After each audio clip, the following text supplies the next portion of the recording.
See, Anastasia usually does this part at the IPC meeting, so this is a learning curve here. Good to go? Okay, thank you very much. Good morning, everybody, and for those of you who are too sleepy to know the difference, this is the morning. This is the fourth panel, the Sunday morning panel of the International Schiller Institute Conference, A Beautiful Vision for Humanity in Times of Great Turbulence. My name is Dennis Small. I am the Advisory Council Head for the LaRouche Legacy Foundation. We welcome you on behalf of the LLF, and we are going to begin this panel with a performance by Martin Kaptein on the piano of Schubert's B-flat Piano Sonata, the first movement.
Bravo.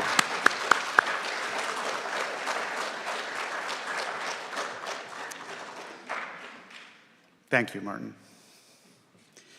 For those of you who are just joining, either in this ballroom or online, with simultaneous interpretation into Spanish, French, and German, with audiences around the world, we welcome you. This is panel 4 of the International Conference of the Schiller Institute, A Beautiful Vision for Humanity in Times of Great Turbulence. This panel is called the LaRouche Legacy Foundation on the Actuality of LaRouche's Ideas. The LaRouche Legacy Foundation, or LLF, was founded in 2019, just a few months after the passing of Lyndon LaRouche, at the initiative of his wife, Helga Zepp-LaRouche. It had taken upon itself the task and the responsibility and the joy of making available to everyone around the world the legacy of LaRouche's thinking, which is not a dead archive, it's a provocation to each and every one of us. Included in the publications are the collected works of LaRouche. When we first announced the LLF, we thought that people should not just clear a shelf on their bookcase, but probably build an entirely new bookcase, because eventually that's what it's going to take. And we have so far published 2 magnificent volumes. The third is going to happen this week. Excuse me. Relax, Megan. It's not this week, I know. This year, we're working on this. And you can purchase copies outside in the lobby, obviously. But it's not only the collected works in this beautiful library edition, but in addition to that, we are in the process of archiving and digitalizing the entire work of Lyndon LaRouche. Everything that's audio,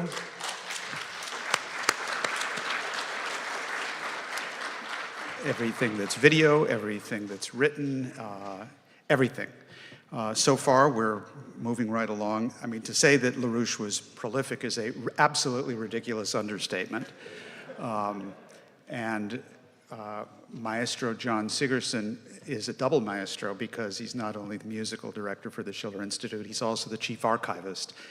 Or is that your title? In any event, he's the guy who's making this all happen. We so far have 2,600 articles and speeches published by LaRouche in EIR, other magazines. In addition to that, there's a very large number of articles that were published and only published before the digital age in New Solidarity, the New Federalist, and so on and so forth. I asked John a couple of days ago before this conference about how many, and he said, don't bother, because it's changing. It's well over 1,000, I think it's safe to say that. And as for the videos, there's well over 1,000 videos. You are going to see a small sampling, some excerpts. Some of these videos you will have seen, most you will have not. And this will include a first ever premiere of what we have found so far to be the earliest video that we have of Lynn, which is a 1975 speech to a conference in Boston, Massachusetts. And yes, there were video recorders then. But it took some work to digitize all of this. So it's all going to be available. Now, LaRouche was more than just incredibly prolific. He was a unique genius, the sort that comes across and exists once every century or two, fortunately for humanity.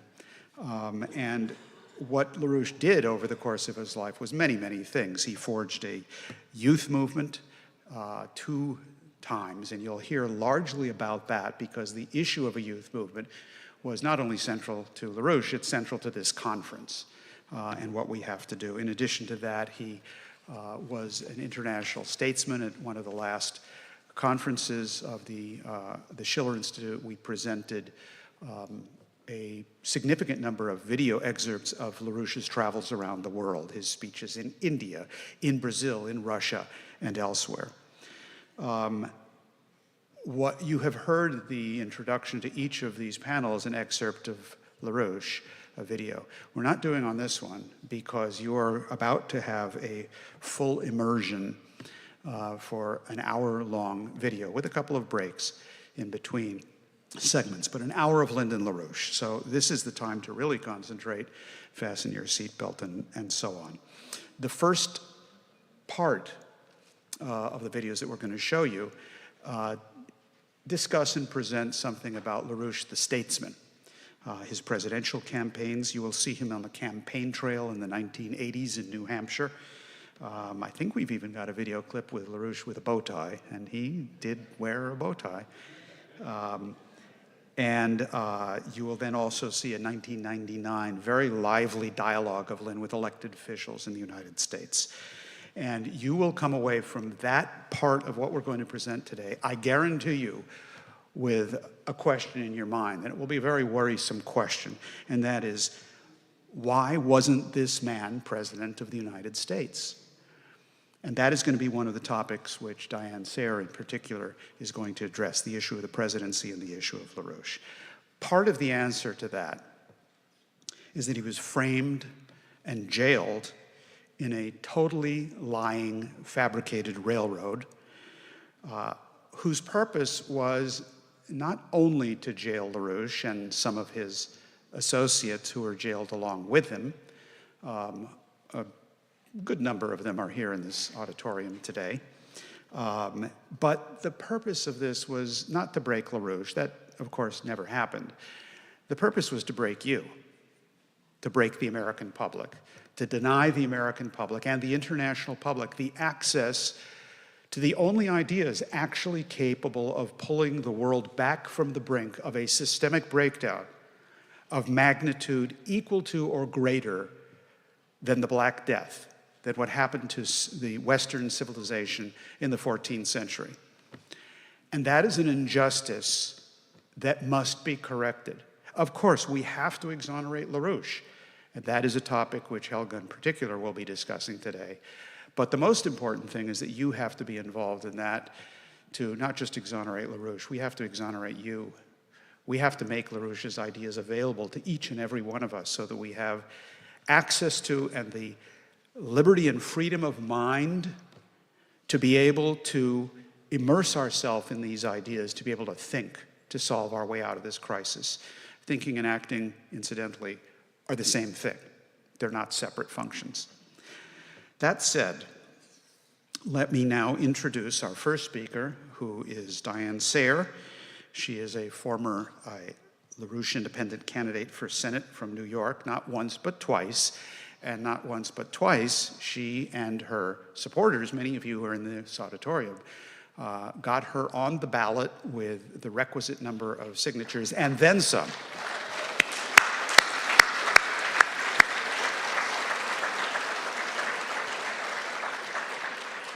Not once, but twice, and was an FEC registered candidate. She is today the president of the LaRouche organization. That's the LaRouche organization, TLO, okay? And her topic today is Lyndon LaRouche, the power of the individual in a republic. Diane?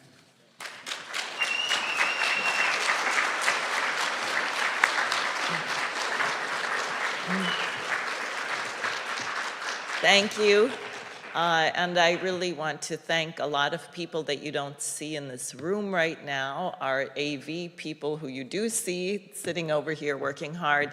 I want to thank the translators and also alert them because I may not stick exactly precise. Mostly I will stick to what I gave you, but if I deviate, I want you to translate it correctly. So I'm giving you a wake up and thank you. They're all sitting in a little room upstairs for people who don't know, working on that. And we have a lot to do. So as the title of the conference implies, we are crossing into a new threshold, a new era for mankind. And I say crossing because like the Lydian interval of our asteroid belt, we're not here or there. We're in between. We're in a moment of almost unbearable tension, and we have to summon the strength within ourselves to lean into the tension like a musical instability, which they misname dissonance. And if we don't lean into it with a certain kind of courage and strength, we will find ourselves out of tune with the universe. You will hear soon excerpts, as Dennis already said, of many hours of the remarkable speeches of LaRouche. I would ask you to consider where he got this spark. Who gave him the torch? Or, to put it crudely, who gave this guy permission to run for president of the United States? And I guess you would say, well, actually, he obviously didn't have permission to run for president, at least not from the poor slobs who run American politics, which is why such a vicious slander campaign was run against him. And he and many of his associates, some of whom are here with us, including Dennis Small, who's here with me, spent many long years in prison. Mike Billington, who's seated there, who spent 11 years in prison. Paul Gallagher, who's not with us. Several people. When you hear LaRouche speak, you will notice his presidential bearing, a quality which is absent from most political leaders today. And I wanted to share with you his thoughts from his campaign in the year 2000. Remember that year, that dreaded 2000 election, which came down to Gore versus Bush? Talk about, it wasn't even a lesser of two evils, it was two evils. It was terrible. And then LaRouche warned, he said, you're not gonna know who won this election. And I remember, I didn't believe him. So I didn't tell people, because I thought, how can you have an election and not know who won? And sure enough, we didn't know who won for weeks and weeks. And it laid the groundwork for 9/11, which LaRouche warned about because he said that Bush will not have a mandate. He will need a Reichstag fire event to rule by crisis management. So during that time, LaRouche wrote a program called Road to Recovery, which came out early in 1999, and he actually filed his paperwork with the FEC on his birthday, September 8th, 1997. And in his January 12th, 1999 letter of transmittal, LaRouche wrote, as a matter of emphasis, the attached report is intended to focus attention chiefly upon proposed policy for the crisis-racked early months of 1999.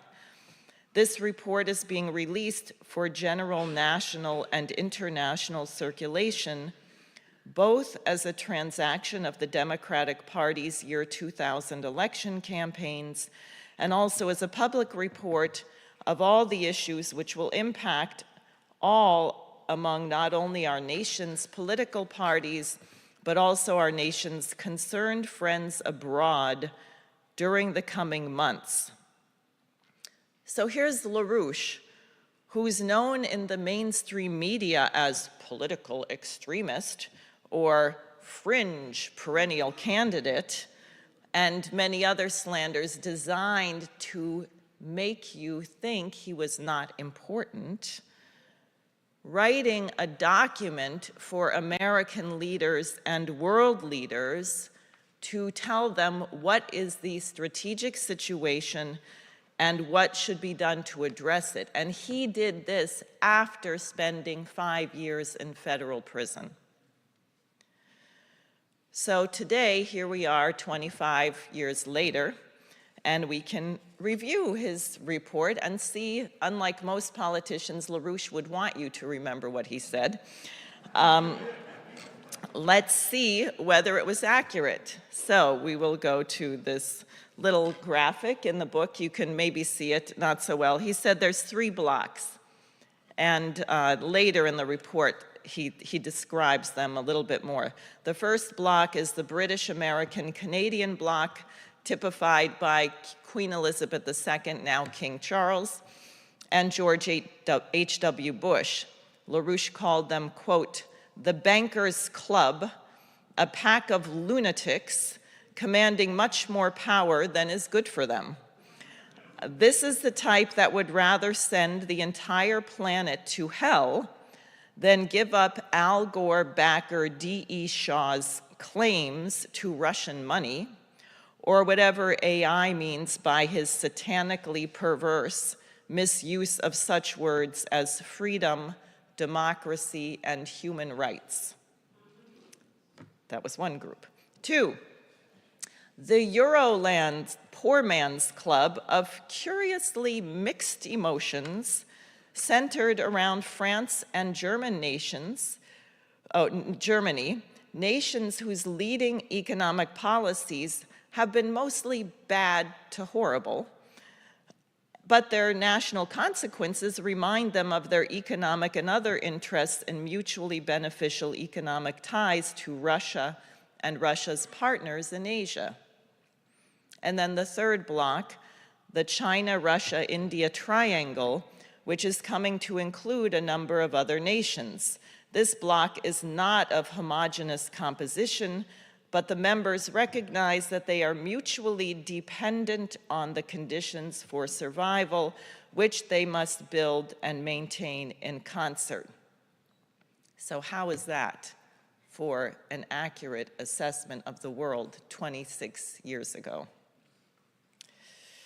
Today, there is an uproar in the first bloc, the Anglo bloc, because President Trump, with all of his many imperfections, does not want to be at war with Russia, nor does he want to be at war with any nation. Perhaps not for the noblest humanist reasons that we are talking about here, but certainly having a nuclear war can really make building hotels difficult and making deals. But look again at what LaRouche understood 26 years ago. There was no other leading political figure who indicated the direction of things, including the seed crystal, which I will say he and Helga, frankly, were involved in developing, of what is now known as the BRICS.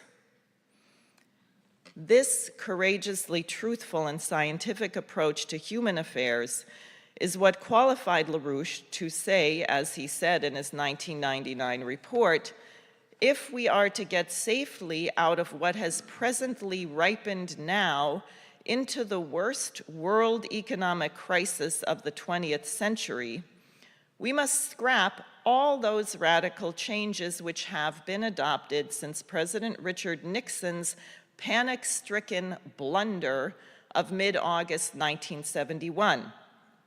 We must return to the successful policies identified with the Hamilton, Carey, List, Clay, Lincoln system, the so-called American system of political economy.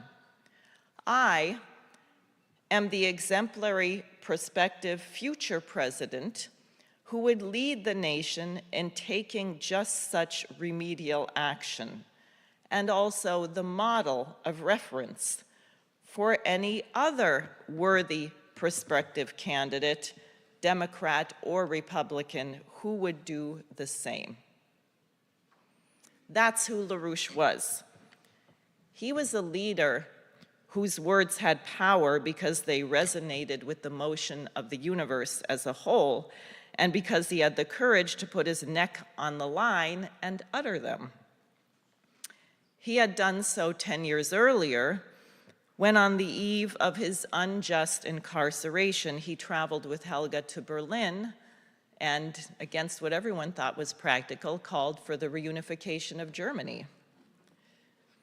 Reverend Dr. Martin Luther King Jr. was another such leader who spoke with presidential authority on numerous occasions, but particularly his April 4th, 1967 speech at Riverside Church in New York, beyond Vietnam, A Time to Break Silence, King said, "Now it should be incandescently clear that no one who has any concern for the integrity and life of America today can ignore the present war. If America's soul becomes totally poisoned, part of the autopsy must read Vietnam." Was King right? And General Douglas MacArthur, in his radio address from the USS Missouri after the Japanese surrender, he said, "We have had our last chance." Benjamin Franklin, to the wife of the mayor, "A republic if you can keep it." LaRouche also wrote in his Road to Recovery that 80% of the American citizens were not represented by the Anglo-Dutch Wall Street cabal. We experience this extremely acutely today with the genocide being perpetrated by Israel against the Palestinian people, which is funded by the people claiming to represent us in Washington, D.C. And we don't want this. The majority of the American people do not want this. So how is it that we claim to be a republic with representative government, and our Congress is funding this genocide? We have the impression that our voices are ignored. So that's the question before us and the world. While freedom of speech isn't a universal right under God because it is in our Constitution, it was added as an amendment to our Constitution in 1791 because wise men foresaw that it needed to be protected. It exists whether it is written or not, and it gives human beings the power to change the future. In fact, as poet Percy Bysshe Shelley understood and explained to us in his Defense of Poetry, there is a power greater than ourselves, or our imperfect voices, which responds to the utterance of true ideas. Even under the most brutal dictatorship, good poets who live in the realm of the unseen perceive it most distinctly. Schiller, in his Wilhelm Tell, has the villagers say, "There is a limit to a tyrant's power." And the tyrant is not Donald Trump. The tyrant is your neighbor's belief in wrong ideas, foisted upon him by the lying news media in service to the oligarchical elites. We, through our speech, must give our neighbors better ideas. We have the advantage that the longer the truth is ignored, the worse things will be. Particularly worse will be the suffering of your neighbor as the economy continues to collapse. And such misery does tend to wake people up, particularly if there is a new and better policy dangling in front of their nose. Lyndon LaRouche's writings and speeches are filled with those beautiful ideas needed now to move mankind forward. In fact, if we succeed now in bringing this nation of ours out of the lunatic bankers category, which we must, into the domain which our founders intended, LaRouche will prove to have been one of the most important political figures of the last millennium. In that sense, Lyndon LaRouche is now more a president of the United States than many smaller men whose shadows have darkened the White House door. In the case of President Trump, it's clear, on the one hand, he does reject the need for war with Russia, or anyone. This is a welcome break from the recent policies of the Biden, Bush, or Obama administrations, which may allow us to live long enough to make the changes that are required. Trump's willingness to talk to Putin to end the Russia-Ukraine proxy war is enough of a threat to the British bankers' cabal that he has been threatened repeatedly with assassination, and I believe he is in grave danger now. But merely being opposed to war without understanding the causes of it, or being against the war but being willing to overlook genocide, will prove to be insufficient. As Abraham Lincoln said about the American government, and I will say about this planet, we cannot endure permanently half slave and half free. The American people need to inform our government that peace through strength is an oligarchical construct that flies in the face of natural law. It will not make America great. There is no such thing as peace through terrorism, peace through torture, or peace through genocide. Had I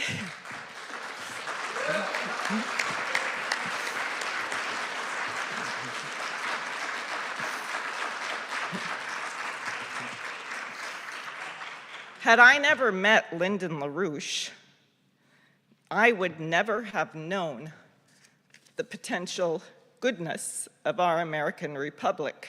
Can I have my water? Thanks.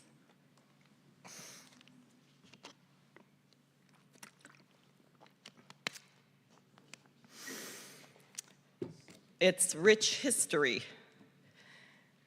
and the contributions of the, I don't know why I'm so, I need the Kleenex too.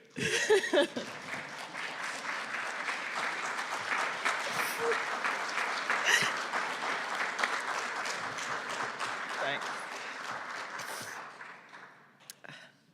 I wouldn't have appreciated our nation. I wouldn't have appreciated the poets and the scientists and everything that went into the founding of this republic.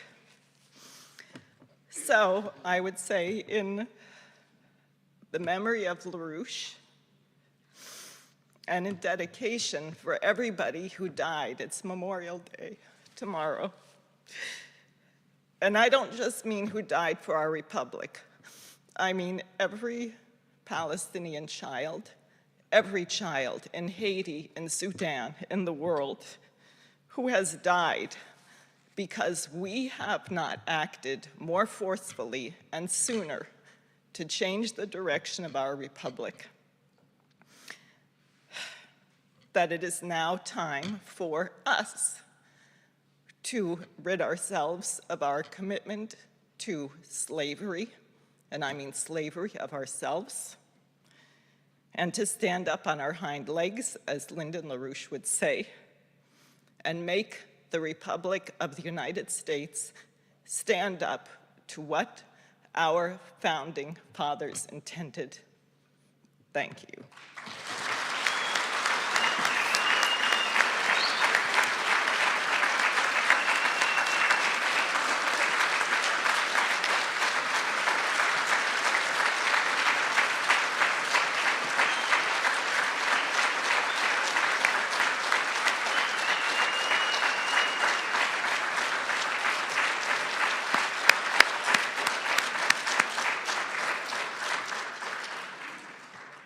Thank you, Diane. As promised, we will now hear from Lyndon LaRouche himself. The first segment of 4 is on Lyndon LaRouche, the statesman, the man who should have become the President of the United States. We will have time after hearing from Lynn and then after hearing from Helga for a question and answer period. I would urge people to send those questions to the questions@schillerinstitute.org in any language you choose, and we will do our best to have those questions addressed.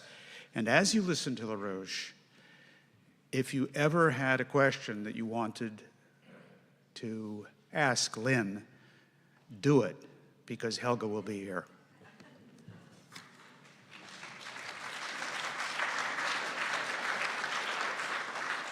This nation was founded as a republic.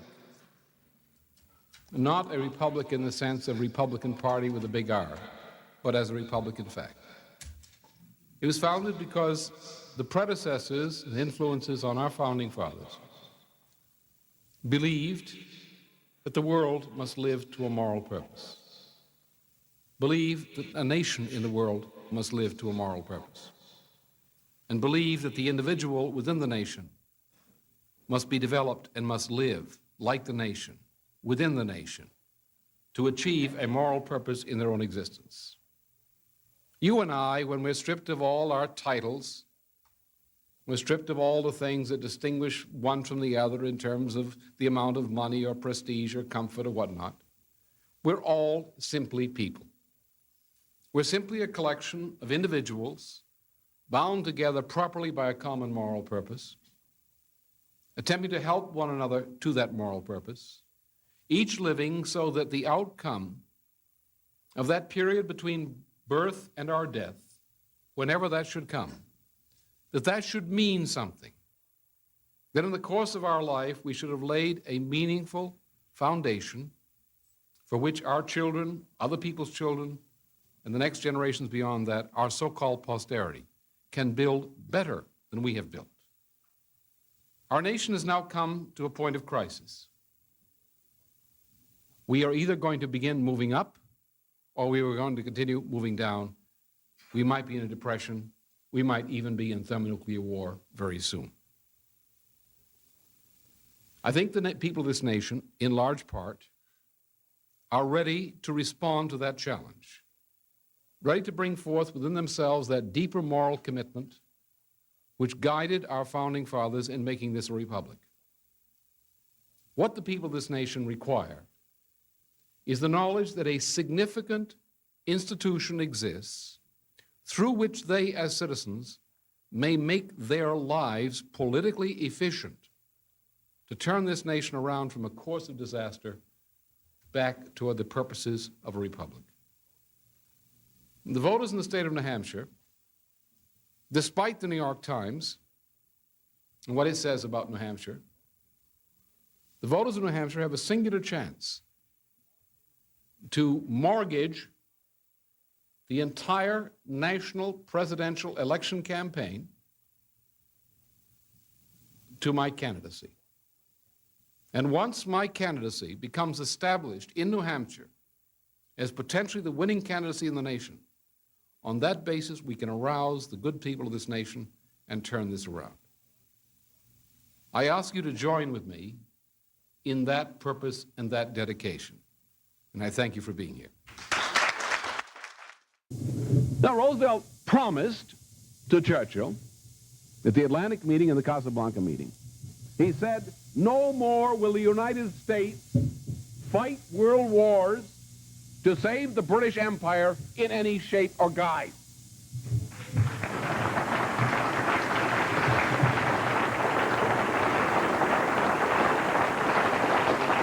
No more will the United States tolerate the British system, whether colonial or neo-colonial.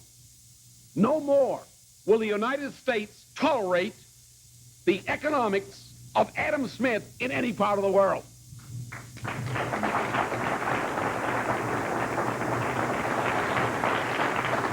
We are going to take this aching, poor, hungry world and we're going to transform it with American methods. We're going to transform it by export and development of high technology. We're going to have Manhattan projects and NASA projects and every dirigist federally directed scientific Christ program that we deem necessary. You know, some people talk about how many nuclear plants can you build. I understand American methods.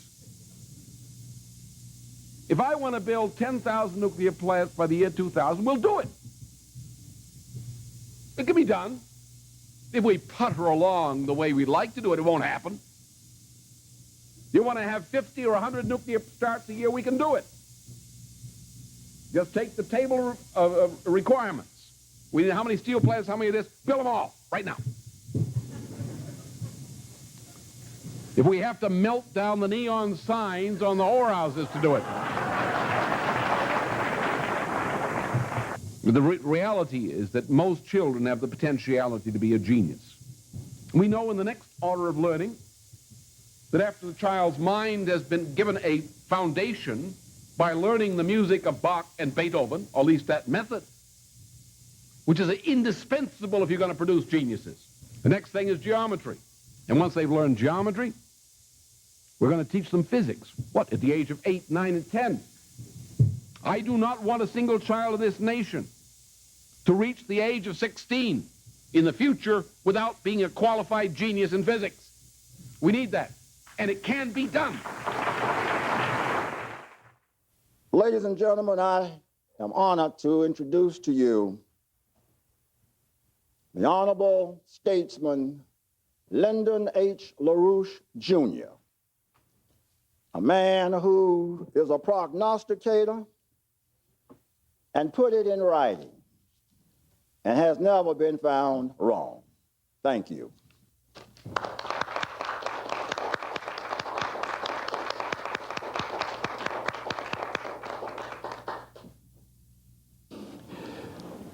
I would like to begin by asking the first question. And the first question is simply this. Mr. LaRouche, how would you answer the question, who is Lyndon LaRouche? Well, I can say that I came out of the World War II period. I was stationed in India and Burma during the concluding period in the war and shortly thereafter. In that period of time, I thought very much about, as the war was coming to an end, I thought about what lay beyond the end of the war. My concern at that time, from that experience and other experiences in life, was to say, what kind of a world do we require to avoid some great conflict to erupt like World War II or something worse later down the line? It was my persuasion that then, though I didn't know what Franklin Roosevelt's exact policies were, it was my persuasion that the following 3 points were crucial to the future of humanity.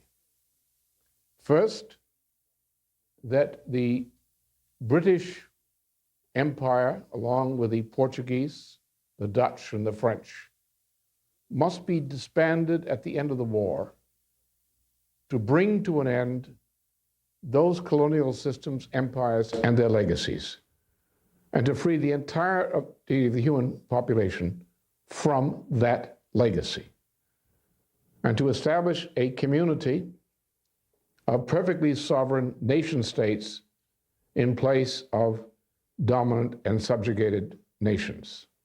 Thirdly, that the United States, as Roosevelt had proposed, as in Morocco, where he challenged Prime Minister Churchill on this thing, and laid out with maps showing how the map of Africa would be revolutionized by great infrastructural projects. I didn't know of that at the time, at the end of the war, but that was his policy. And I shared the intent. I was in India in particular, and I looked at the situation in India. I desired India's freedom. I was an American, but I was an impassioned patriot for the freedom of India from British rule. I saw and met the poorest Indians, coolies earning 4 to 8 annas a day as virtually slave labor for the British during that period. And I saw these very poor, illiterate people asking me as an American soldier that when I returned to the United States, would I, among other Americans, campaign to get machinery for the textile and other industries of India so India could rebuild itself. I shared that. I was happy to hear that kind of plea of me and others from these Indians. It seemed that that's what we had to do as Americans. We had to create, with our great power and influence, we had to mobilize nations to rebuild this planet, to build a system of true economic justice and freedom for all peoples. The next question comes from Assemblyman Felix Ortiz of New York.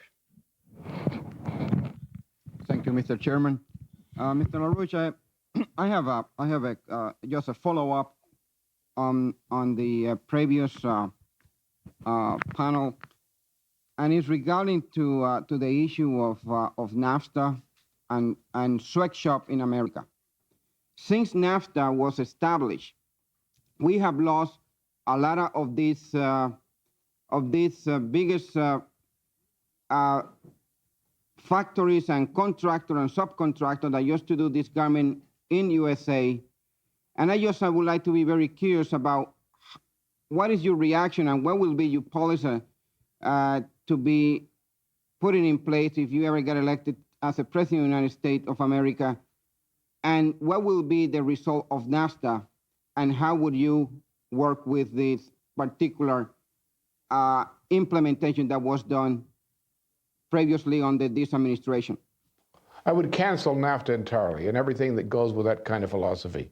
For years I've had a special relationship to the Republic of Mexico and was very close to the president, Lopez Portillo of Mexico at the time he was president. As a matter of fact, we got into trouble together trying to do the right thing.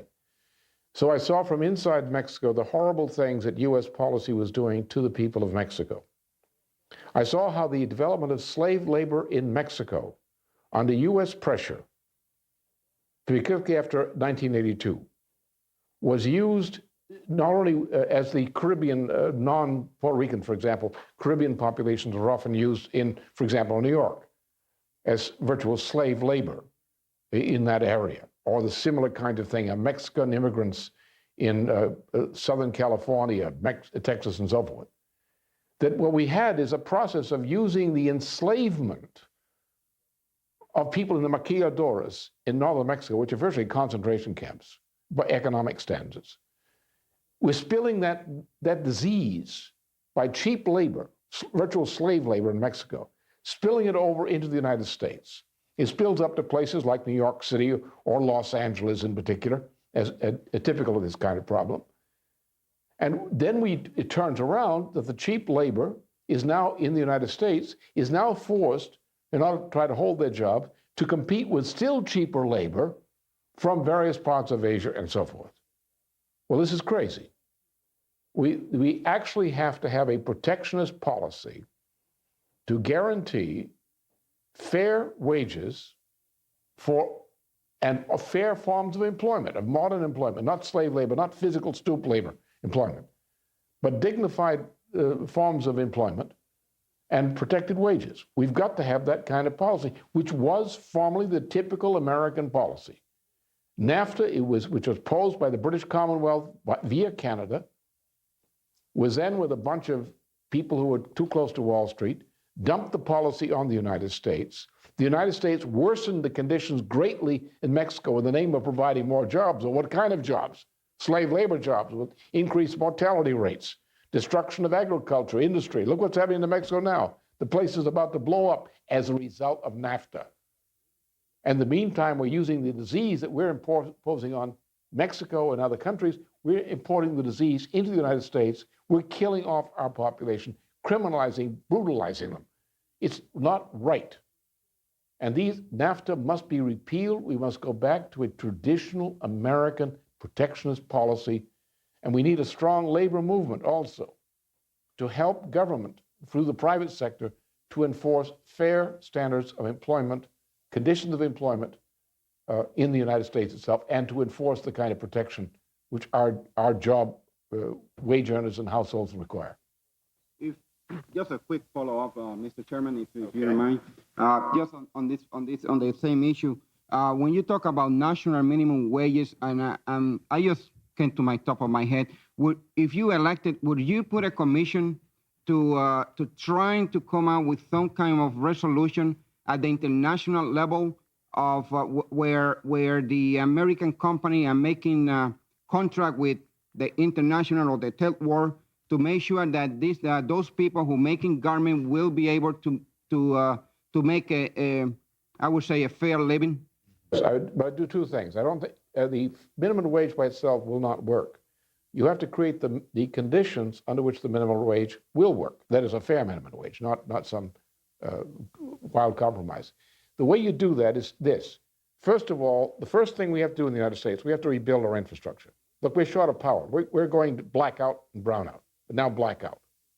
We see the effects of the lack of water management in terms of the recent drought pattern across the United States and its effect. Nothing is done about it. The destruction of infrastructure in the United States since 1971-72 is a great cause of loss. We have people who have very few skills. They can't qualify to compete on the world market in terms of skills. We have to create, through infrastructure jobs, we have to remedy these problems of shortage of infrastructure. We have to use this job creation as a way of building up a baseline for increase of levels of employment, for increase of standards of employment. We also have to have a sense of national purpose.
And others, classes that he gave on German critical philosophy and many different things. But this is the first video. It's a September 1975 address in Boston. Please take note in this discussion of how the financial establishment goes after and harasses political groups that they can't deal with, including efforts to frame them up with phony charges by the IRS. Rather prescient, I would say, of what happened next. And then the second clip that you'll be seeing as part of this is taken from a 2002 discussion in Los Angeles that LaRouche was having with the second youth movement, which he was recruiting at the time, discussing the differences between the first youth movement and the second youth movement and why they occurred. The third segment you will see is LaRouche in action, organizing in 1999 at a Schiller Institute conference in Oberwesel, Germany. So the second video clip, please. First of all, I think very few people, even in the labor committees themselves as such, realize in comprehensive terms the extent to which we are shaping world policy. Now, we're doing it in two ways. We're not determining world policy, but our interventions are critically shaping world policy, just as the IDB did. As the world policy on development, economic cooperation, is shaped in a way in which it would not otherwise be shaped as a result of the IDB and related interventions. That policies on military questions are shaped in part because of our intervention on this question, particularly this past spring, and so forth. Now, the context of our influence is the issue of debt. And this is the reason why we're in danger of a war, is the debt. Now, let me just indicate what we're up against first. How we're going to intervene is determined by what we're up against. See, imperialism is essentially, as Luxemburg described it, is a system of international loans which is imposed by might and politics upon the world. So Anglo-American intelligence, political intelligence, working out of policy-making think tanks, where they would decide what the policy was going to be, and then they would go to the pitiful little running errand boys like the Republican and Democratic Party machines and saying, okay, boys, if you want your money, your goodies, and you don't want to get framed up, busted, killed, etc., this is the policy you will implement. And that's the way the world has been run. Now, that's what we're up against.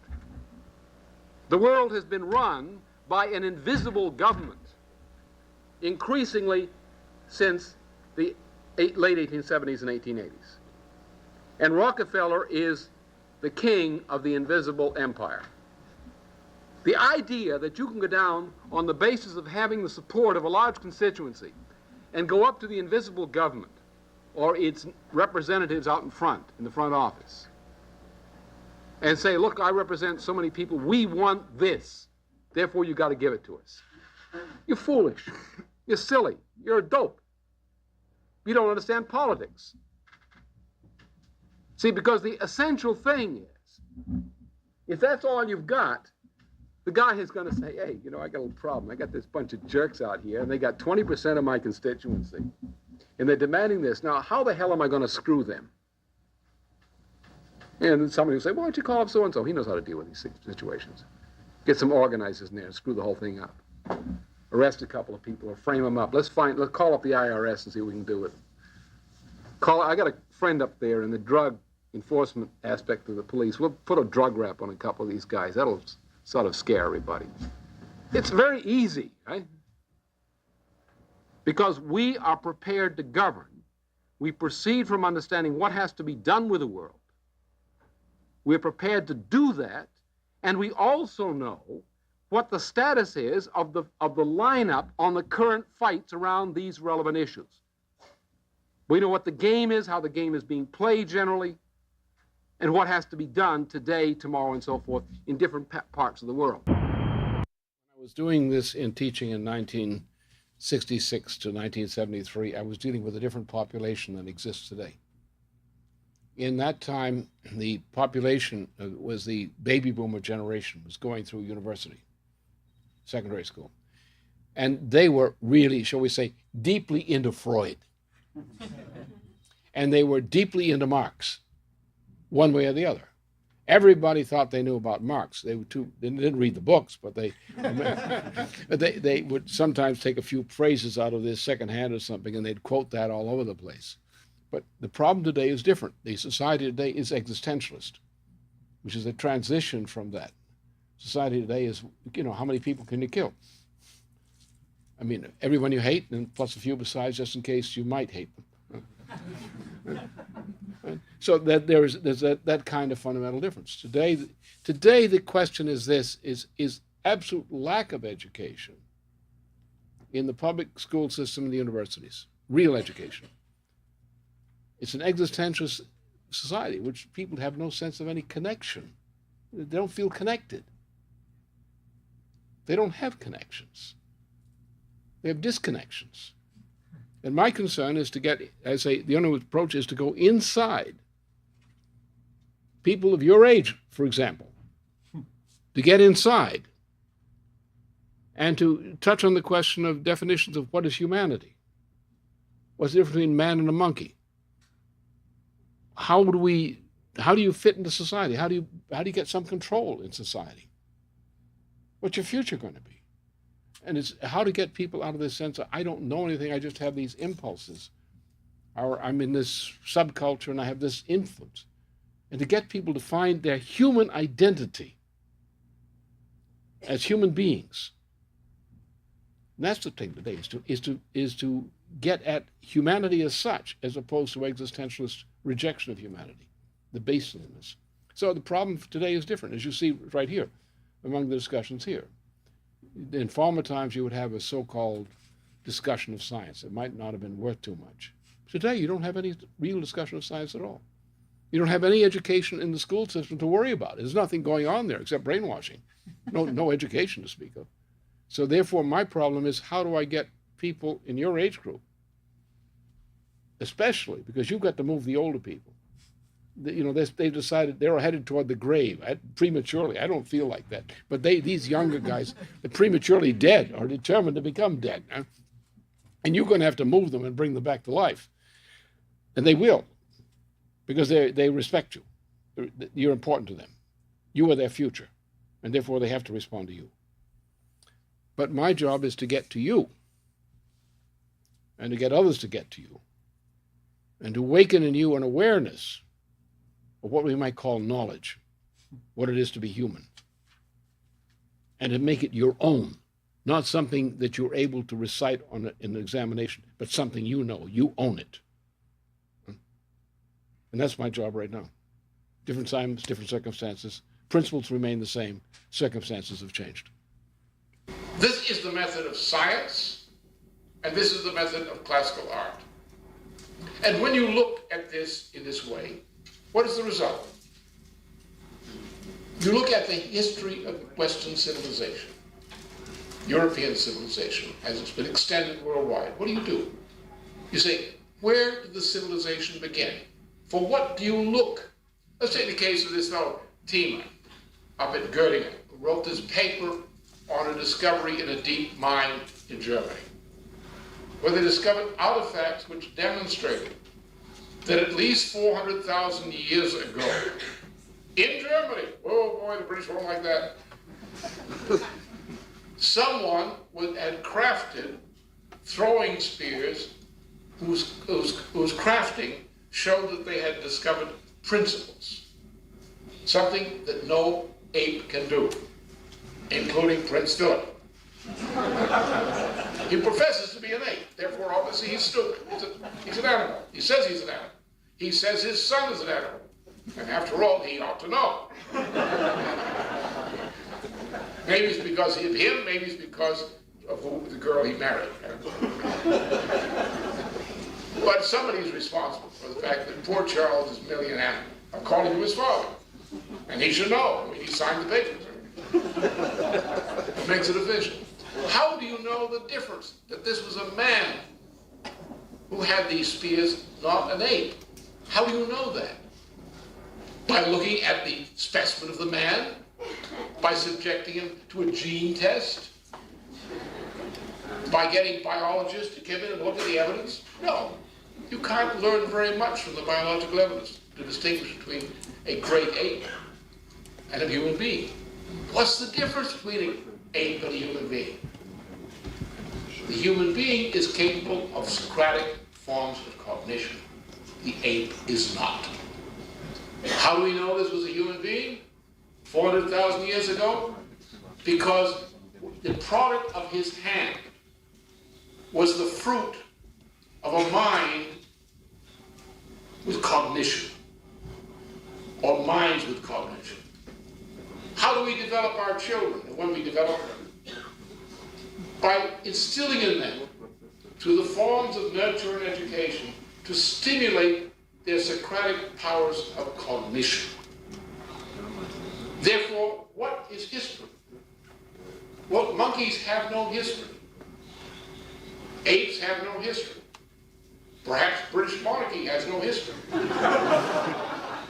Or maybe no future history.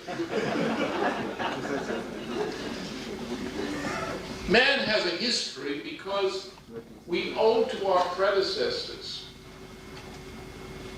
the ability to reenact those discoveries of universal principle and the validation of those discoveries of principle upon which we depend. Is the foundation for what we can do, is what we gain by reenacting the discoveries passed down to us as fruits of cognition by previous generations. So the history of the human species, the history of people, is not the history of their biological descent.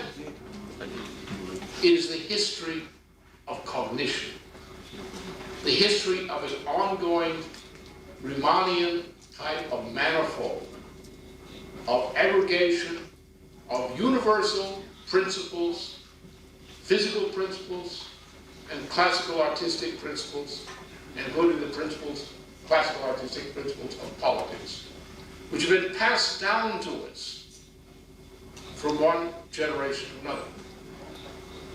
The history of man, the history of a people, is the history of ideas.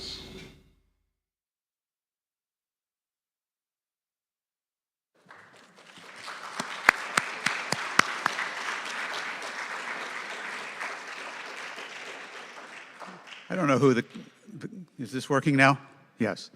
I don't know who the cameraman was there, or camera woman. It was jerky at points, but whoever it was, we give them a special thanks.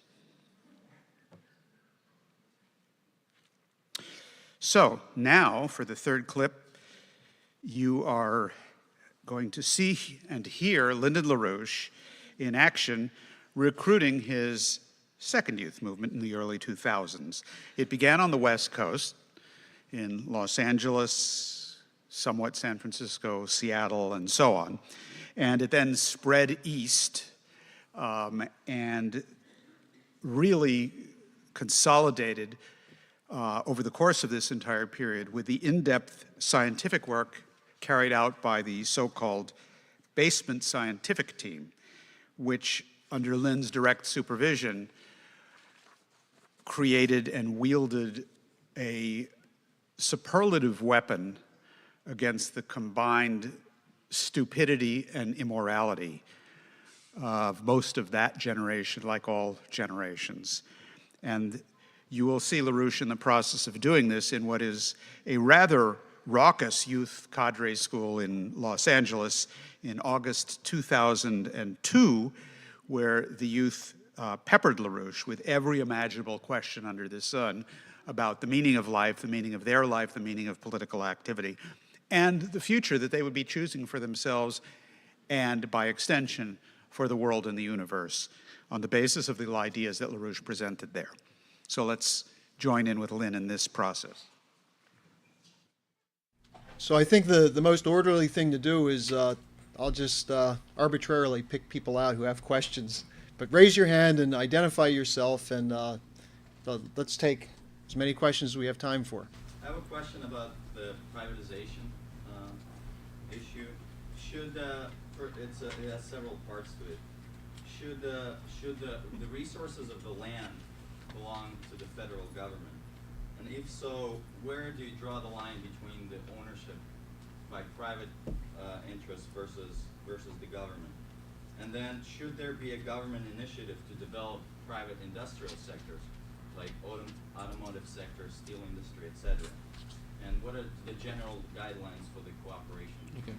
Well, first of all, there is no such thing as an inherent ownership of land by an individual.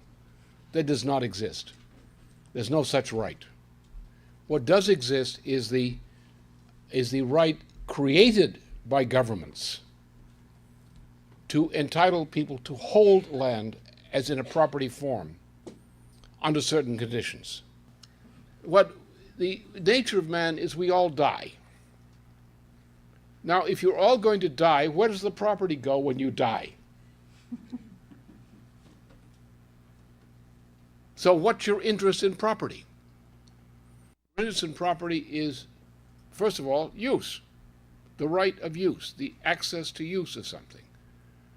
A right given to you under certain conditions by society. And a right which is protected by society under these conditions. More importantly, what happens to you after you die? What does it all mean? There was this famous cartoon by a famous cartoonist for the New Yorker many years ago, Abner Dean. And he drew this cartoon depicting a horde of mourning people, all naked, lining the sidewalks while a glass coffin was being carried down, and the corpse was lying in the coffin, such, and the caption was, "I wonder what that was all about." A very telling, one of the better cartoons, I think, of modern culture. Huh?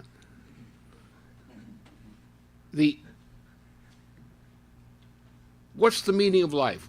What makes the difference between a man and an animal? Human beings can have ideas. Baboons do not. Baboons may have more nuts. Huh? All right, what are ideas? Take the history. If, as I've said often again, if man were a higher ape, which is what the idiots say he is, academic idiots, British idiots, brutish idiots say he is, then the human population of this planet would never have exceeded several million individuals under the conditions which have existed during a span of at least 2 million years. So how do we have several billion people now? Our species, if we were a baboon or a higher ape, would never be capable of that. What's the difference? Ideas. A baboon cannot develop an idea. Culture is the transmission of discovered ideas from one generation person to another over successive generations. The power of mankind to improve his power as a species over nature comes from the transmission and accumulation of these ideas. It is this social process of linking the minds together in terms of ideas. Then you think of yourself. You say, okay, I'm going to die. What happens to what I've done after I die? Have I made a contribution? What do I think the future of mankind must be after I'm gone? How must I be seen 3 generations ahead after I'm dead? When you can think in that way, you begin to be truly human. And it's only when you think in that way that questions of the type that you pose around property can be properly answered. The question is, our interest lies in humanity, the human species, which we call as a creature made in the image of the creator of the universe. Why do we say so? We have proof. Because mankind has a power, the power of ideas which no other species except the creator has. We not only are able to change our relationship to nature, we are able to change nature. Some people say the sun will die and we will go with it some billions of years from now. I say no, not if I'm around. Or if somebody who thinks like I does intervenes in the process. We are going to control more and more of the universe. Just the way we improve land, the way we improve other things, we are going to improve the universe. That's our mission. Our mission is to manage the universe. Our mission is to be, in a sense, the servant of God in managing the universe. We must keep that work going. Our mission in life is to keep that work going, to make progress. And therefore, we should give to ourselves and our people certain instruments of authority which they require to do their job, to raise their family, to conduct an enterprise which is useful to society, to perform some other function which is useful for society. And they must have the right and the sovereignty in that matter to do their job. So essentially, under the American system of political economy, as defined by Alexander Hamilton and others, we divide the economy of society into two general categories: the public sector and the private sector. In the public sector, we must provide those things which are absolutely necessary to society. That is, the government must assure that these conditions are provided and these improvements are provided. But as you see in the problem of the Soviet system, that does not work by that means alone. You must also unleash the potential of the individual intellect in ways we associate with private entrepreneurship. I'm not talking about shareholders. Shareholders are parasites. They're not entrepreneurs. A shareholder says, I want my profit. The entrepreneur doesn't think that way. The entrepreneur thinks in terms, I must do something for society. I want to do this for society. I want to make things better, and in the process do something for my family. And therefore, I need certain freedom. Give me the freedom. Give me the right of property, and I will try to do things that will improve society, because the true entrepreneur is always trying to make something better. And the true entrepreneur is always thinking in terms of principles and technologies derived from principles, how to make something better. And by making them free to innovate, rather than having some mass production of approved ideas, by giving them the freedom to innovate as they choose, society benefits by they do it on their own. They don't have to be given a government order to do it. They'll do it because they think it's the right thing to do. They'll put themselves at risk to do the job because they think it's the right thing for them to do. And that's how society progresses. That's what the role of the true entrepreneur in American society, in American economy, has been. The large corporation has been chiefly a parasite. All the great work in the private sector in society has been done by the entrepreneur, who is generally, the number of employees in an entrepreneurship generally doesn't exceed much between 100 and 150 people. It's a privately held firm which detests the stock market. No entrepreneur wants to be a prisoner of the stock market. They don't want Wall Street to control them. They want independent financing responsibility, independent capital. They would like a loan with a local bank, but they don't want to be in hock to Wall Street because they know what that means. I've seen it. Also, you see another thing. In my experience in consulting and observations based on that, I've seen many cases in which entrepreneurship was successful. The entrepreneur died, or was pushed out of the firm by the family. Hey, you're getting too old, move over and make room for us. The firm almost invariably went bankrupt. Because the factor of success in the entrepreneurship was the entrepreneur himself, as a leader, as an originator of ideas. The heirs or the successors came in thinking like accountants. And an accountant doesn't know how to run a business. An accountant is like an undertaker. You call him in only after the business has failed. So into this condition, the entrepreneurship and the question of the private family's right to a private holding for the purpose of raising a family in successive generations, that is a protected right. It's not an absolute right. It's a protected right by prudent societies as opposed to other forms. And it's one we should defend on that basis, but with having no illusion about some inherent natural property right. There is no natural property right. So what we did is we now loot the world various ways. By the IMF is the chief instrument. We arbitrarily go into a country and devalue its currency. Why? How is the currency devalued? It's by orders. by orders of international monetary authorities controlled by the British and the United States chiefly. We devalue a currency, we arbitrarily increase the debt, therefore we loot the countries, we demand collection of debt, we take resource after resource, sell it to Anglo-American speculators and others, buy up the country, leave nothing for the people. So here we sit fat and happy, but not so happy, and too fat. We sit here living on other people's labor. We're parasites. Our current account deficit. We're sucking the blood of the world. How do we keep our markets up? We attract, by various mechanisms, we attract vast floods of financial investment in U.S. markets. We drive the market up. We print money like crazy. We get the Japanese to print crazy money, not play money, crazy money, to buy dollars. What the Japanese do overnight, they issue a loan, a so-called zero interest rate loan. With this loan is now denoted in yen. The yen-denoted loan is used to buy dollars or European currencies. Most of those yen as dollars come into the United States as dollar deposits or investments in the United States. Japan total bank system is totally bankrupt as a result of this.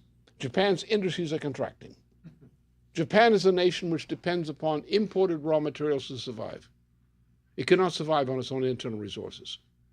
It is not earning income from areas in which those resources exist. When the Japanese yen drops, Japan is in a crisis. Japan goes into a crisis beyond belief. The United States has now experienced a drop in its ability to maintain the current account deficit. The Bush administration has done the worst possible things in response to the crisis with its tax cut and other measures. This was absolute insanity. With the flow of funds into the United States is dropping. Only the central banks and printing press money is coming in to keep the market from collapsing. It's not because of what other countries are doing, it's what we're doing. This is a collapsing, doomed economy. This is the Roman Empire at the end phase.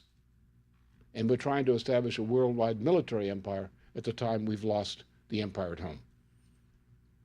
So what we did is we have other people in other parts of the world as so-called cheap labor, supplying cheap products given to us by these means, for which we're not paying, as the current account deficit accounts. We're maintaining the appearance of income in the United States through debt, like mortgage debt in speculation, because people are hawking their mortgages for second, third terms to the benefit of Fannie Mae and Freddie Mac in order to get purchasing power for family income expenditures. When those houses come down in value, these people will have no job, they'll have a mortgage that can never be paid, they'll be evicted, and you will have mass evictions and mass ghost towns in areas where you now have Hollywood-style, plastic-covered tar paper shacks going at $500,000 to $1 million up in so-called nominal value. That's what's happened to us. We have become like the Roman Empire. We brought about our own destruction over the past 35 years by allowing ourselves to change from the most productive economy in the world. And the issue here is, do we say that no human being can be property, and that no part of the world can be its resources can be the property of some other part of the world by some kind of slave-like property right? If we say that, then all the garbage is cleared away, because all the problems are double talk around that issue. Now, for example, Henry Kissinger's a racist. He's a racist like Hitler. We can prove it out of his own writings. We can prove it out of official U.S. documents. Would you see him on television being treated as respectable? The man's a mass killer and a racist. He proposes genocide against the people of Africa, South America, and so forth.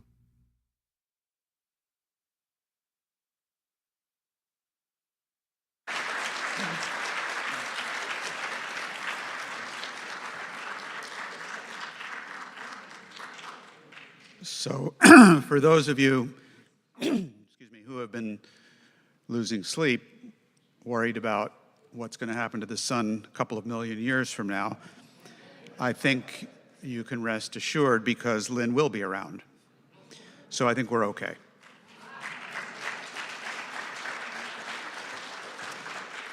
We now turn to the fourth and last clip of this panel presentation by Lyndon LaRouche. This is a dialogue that Lynn had with youth just 2 weeks later. This was at a meeting in Washington, D.C., at a Schiller Institute conference a lot like this one. And it ends, as you will see, with a little surprise. This may be especially significant for the younger members of this audience who perhaps over the course of this day and a half have been wondering why they are here, and you're about to find out why. Well, what we're going to do for the next approximately hour and 45 minutes is have a discussion on the initiative Lynn took 2 weeks ago in Los Angeles, where he simultaneously launched the International Revolutionary Youth Movement along with the National Emergency Infrastructure Program. And so I'm sure people have read about this, have had some questions, and have had a lot of questions come up over the conference. So what we'd like to do is have maximum amount of time for questions and answers. Lynn, do you want to open with anything? You become from a no future generation. And most of you here know it. There is no future staring at you out there. And so therefore you're going to have to fight to get a future. And to get the future, you're going to have to force a lot of old fogies of between 35 and 45 and something higher, prematurely senile, get them out of their torpor, and get them moving. You've got to shake them up. In a sense, that's what's going to make it work. That to actually move to victory. Nice sound, huh? Victory. To move to that, you actually cannot move to victory as a youth movement. You can move as a nation to victory. It's a little more difficult than it used to be, but the principle is still the same. You are their future. You are the future of your grandparents. You're the future of your parents. The future of the justification of their existence. And that's your weapon. And what you're going to do by being what you are, you're going to organize them, or that generation. Maybe not your parents, you get somebody else to do your parents. and then you do somebody else's parents. But the same is the same. The way this is going to work is you've got a dead population, morally dead. The baby boomer generation are walking corpses. They're not quite dead, so you can't bury them. But they're still walking around. And, you know, it's not like Dracula. They're going to fly at night, whatever. So you've got to get them back to life. You've got to get them moving. And you've got to sort of shame them into it. And I'd like to thank you for I guess, for the opportunity of knowing what it means to be human, and knowing that as a personal discovery. My question is regarding the human soul. In my organizing, I've met all types of people, and it's been a rewarding experience. My understanding of human nature has greatly grown and developed. Many people I've met in my organizing claim to be religious, and some even devoutly so. However, many of these same people are not political. They don't work to change people's minds, to organize others towards a mutual benefit, towards the betterment of all humankind. From my perspective, my understanding of what the soul is, if these people aren't working in the service of good, their soul is of a clearly inferior quality. Yet they cite Scripture and claim that their piety will somehow be rewarded. What do I say to these people to snap them out of their insane fantasy? And can I tell these people that they're going to hell? No.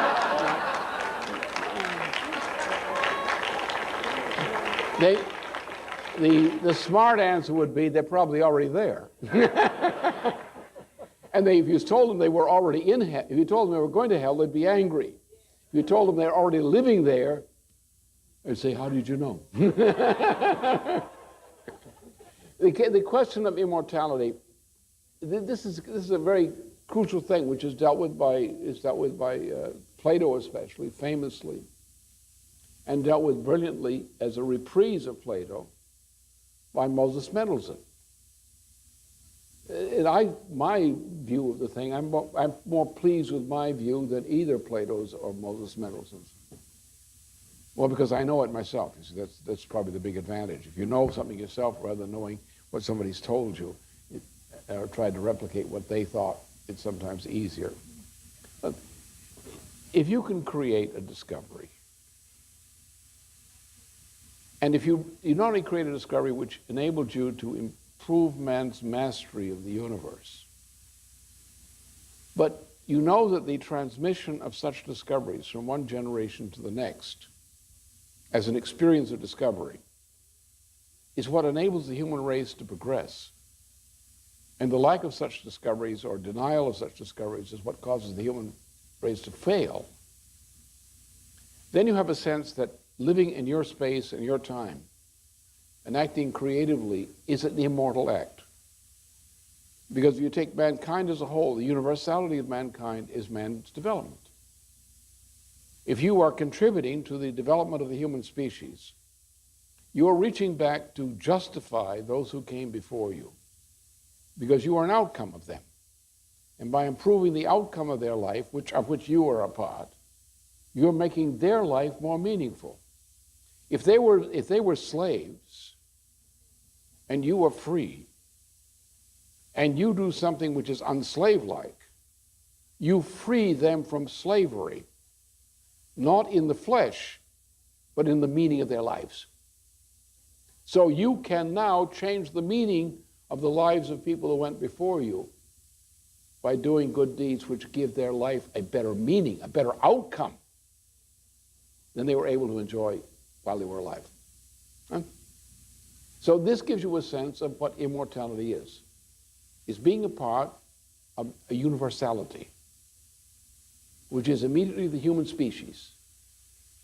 You are working to make it better, the human species better. Anything you contribute to the human species is forever, past and future. Therefore, you have a sense of immortality. The Calvinists of Geneva were largely Cathars. Calvin was a Cathar. Mandeville was a Cathar. Adam Smith's doctrine is that of the Cathars. John Locke, doctrine, Cathar.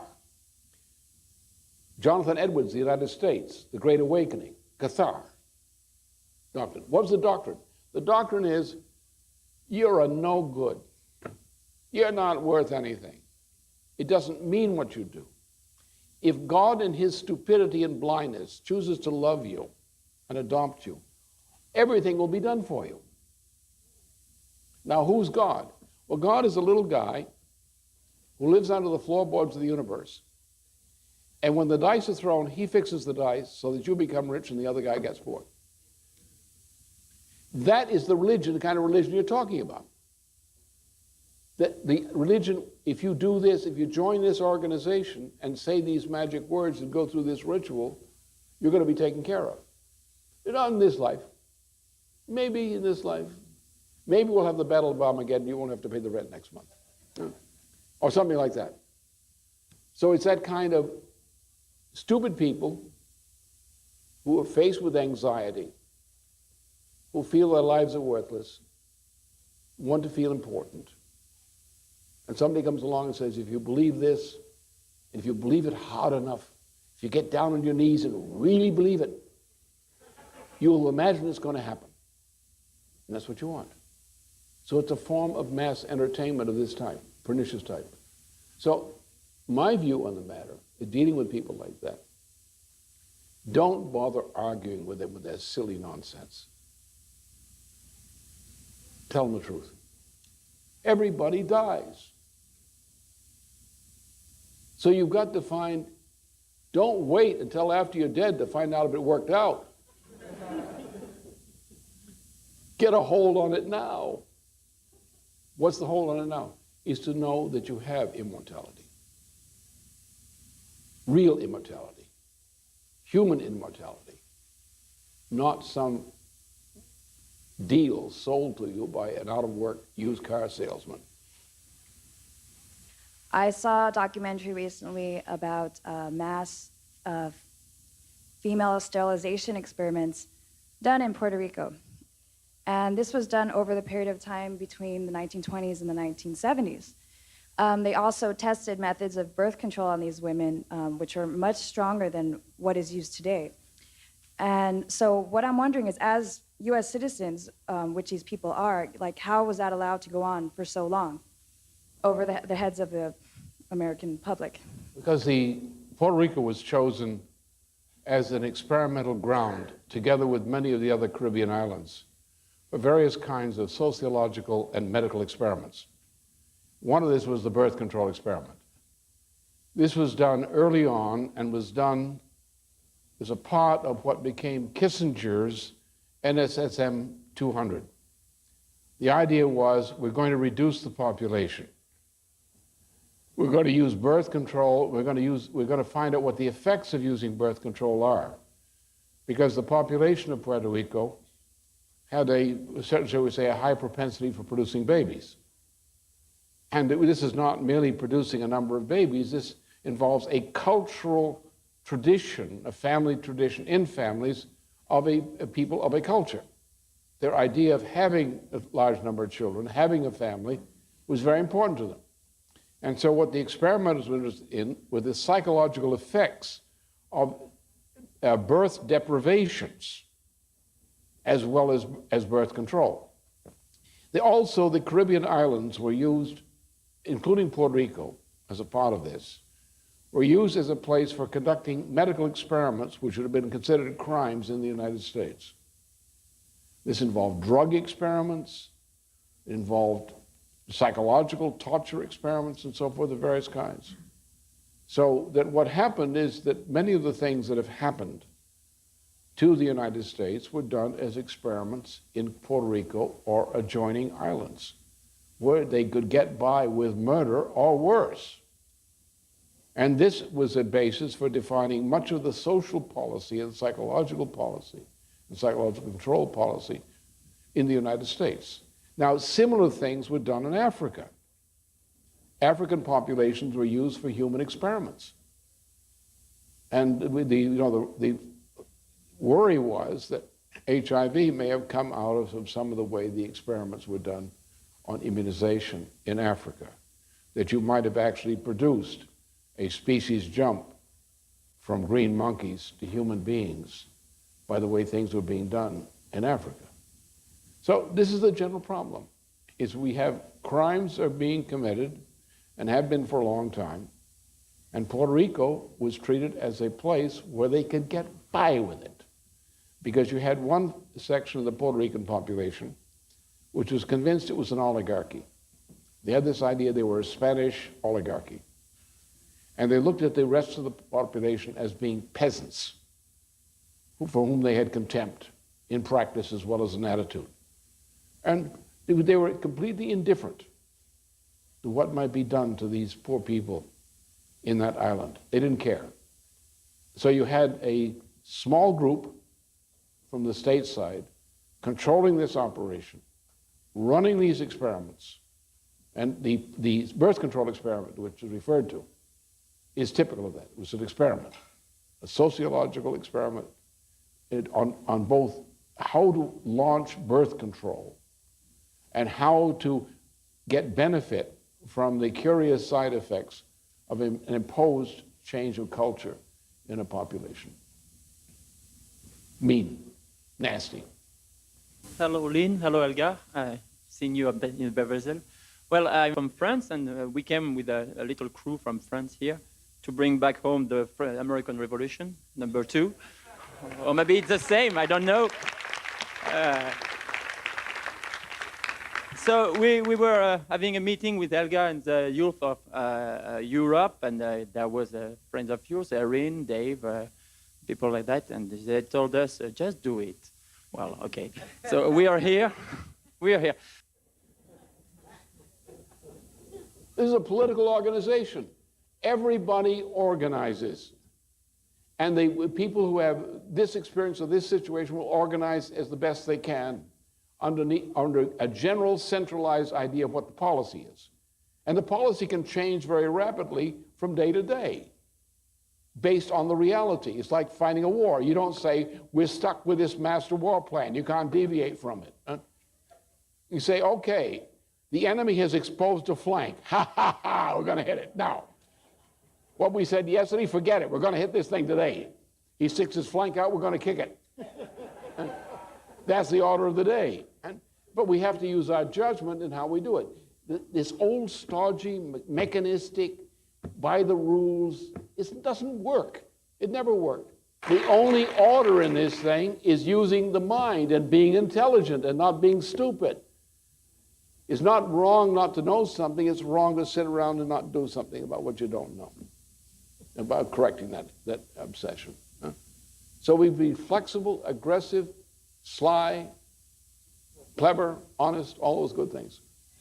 And we just have to work at it and devise our tactics as we go along based on the readings we're getting.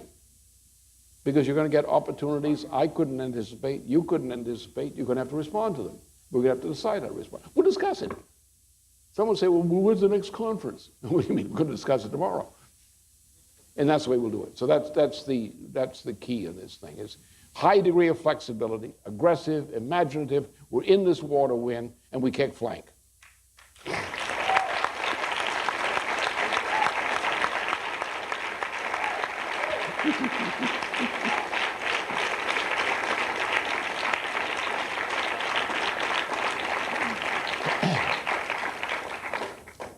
I just want to say this, that the biggest threat to a youth movement would be to assume that what has happened in the last year or 2 years would be an extension for the future. Because we are truly in a revolutionary period, and I think people have sometimes a difficulty on the basis of past experiences, what didn't work then, 10 years ago or 20 years ago, that then people tend to say, oh, don't have illusions, this doesn't work, and this puts on a dampening thing, which is crazy, because my experience is the total opposite. Since I have a clear idea both of how the world should look like and also what the crisis is going to be. I don't argue with people from the standpoint of what is now, but from what I know will be the case, in 4 weeks from now, in half a year from now. And when you do that, I mean, you would be surprised how many things we can now get in terms of total breakthroughs. So I think, we really are in a period in which you cannot project your experience from the past into the future, because that is necessarily wrong. You have to truly be, you have to have a vision, what you want, and then you use any flank which opens up. So I think if we proceed this way, I know we can win. And I think there is no alternative to winning, because the alternative is too horrible to accept. So, let's win.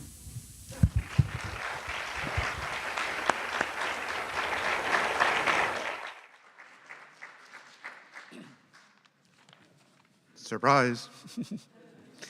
So now perhaps the younger members of the audience in particular know why they're here. Welcome to the third LaRouche Youth Movement. And you will be seeing it. You will be seeing it and hearing it in action in the next panel, which is Shaping the Earth's Next 50 Years. So we invite not only people who will be physically around 50 years from now to take part in this, but those of us who may or may not make it for another 50 years. So this, of course, is the perfect segue to our next speaker, who is Helga Zepp-LaRouche. She is the founder of the Schiller Institute. She is also the person to whom Lyndon LaRouche passed the torch. And she will be speaking to us today on the subject of the exoneration of LaRouche. And I would also request, if it's possible, even in this discussion or in the question and answer period, to also finish off the thought that she started 20 years ago in that discussion with the youth movement there. Helga? Well, I think that now that we have been treated to a good hour worth of Lynn's speeches and answers in various conferences, I think you probably will not take it as too, preponderous when I say that I think that Lyndon LaRouche was and is the Socrates of our times. And, just as a mental exercise, especially now I'm talking to the people who are watching on the internet and all of those people who will watch this program afterwards, after this conference is over, to put out of your mind all the possible garbage and slanders and, distortions, what you normally associate when you hear the word Lyndon LaRouche. Because, I think that probably with modern AI, one could make a quick exercise. I think it is probably correct to say that there was no individual in the present time, 20th and maybe 21st century, maybe with some exceptions, but I think there was nobody who was as much slandered as Lyndon LaRouche. And, I think I want you to put all of this out of your mind, take a fresh look, and think about LaRouche as the Socrates, like the ancient Socrates, who had all the wisdom for ancient Greece to make it. But, as we know, the Greek were taken over by the sophists, and they allowed that Socrates was killed, or rather induced to kill himself, because they slandered him that he would seduce the youth.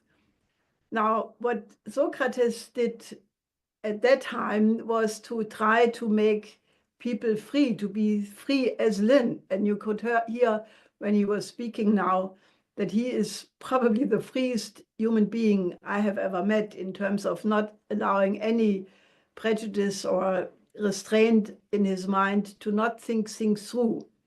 So think about LaRouche as a Socrates and go to the LaRouche library and our other website archives and start to read LaRouche, start to, actually study LaRouche, because this is not something you can accomplish with a quick, look or summary, because Lynn has, as Dennis was mentioning earlier, thousands of articles, speeches, and, he was for sure the most prolific writer I knew when he was in good shape. He would produce up to 80 pages per day, including footnotes, including all the necessary work for the editorial. So they had actually nothing more to do than to process his works to the printer. So look at LaRouche, take some time, study some of his works, which is not easy because, what Lynn did was enormous. But before I come to that,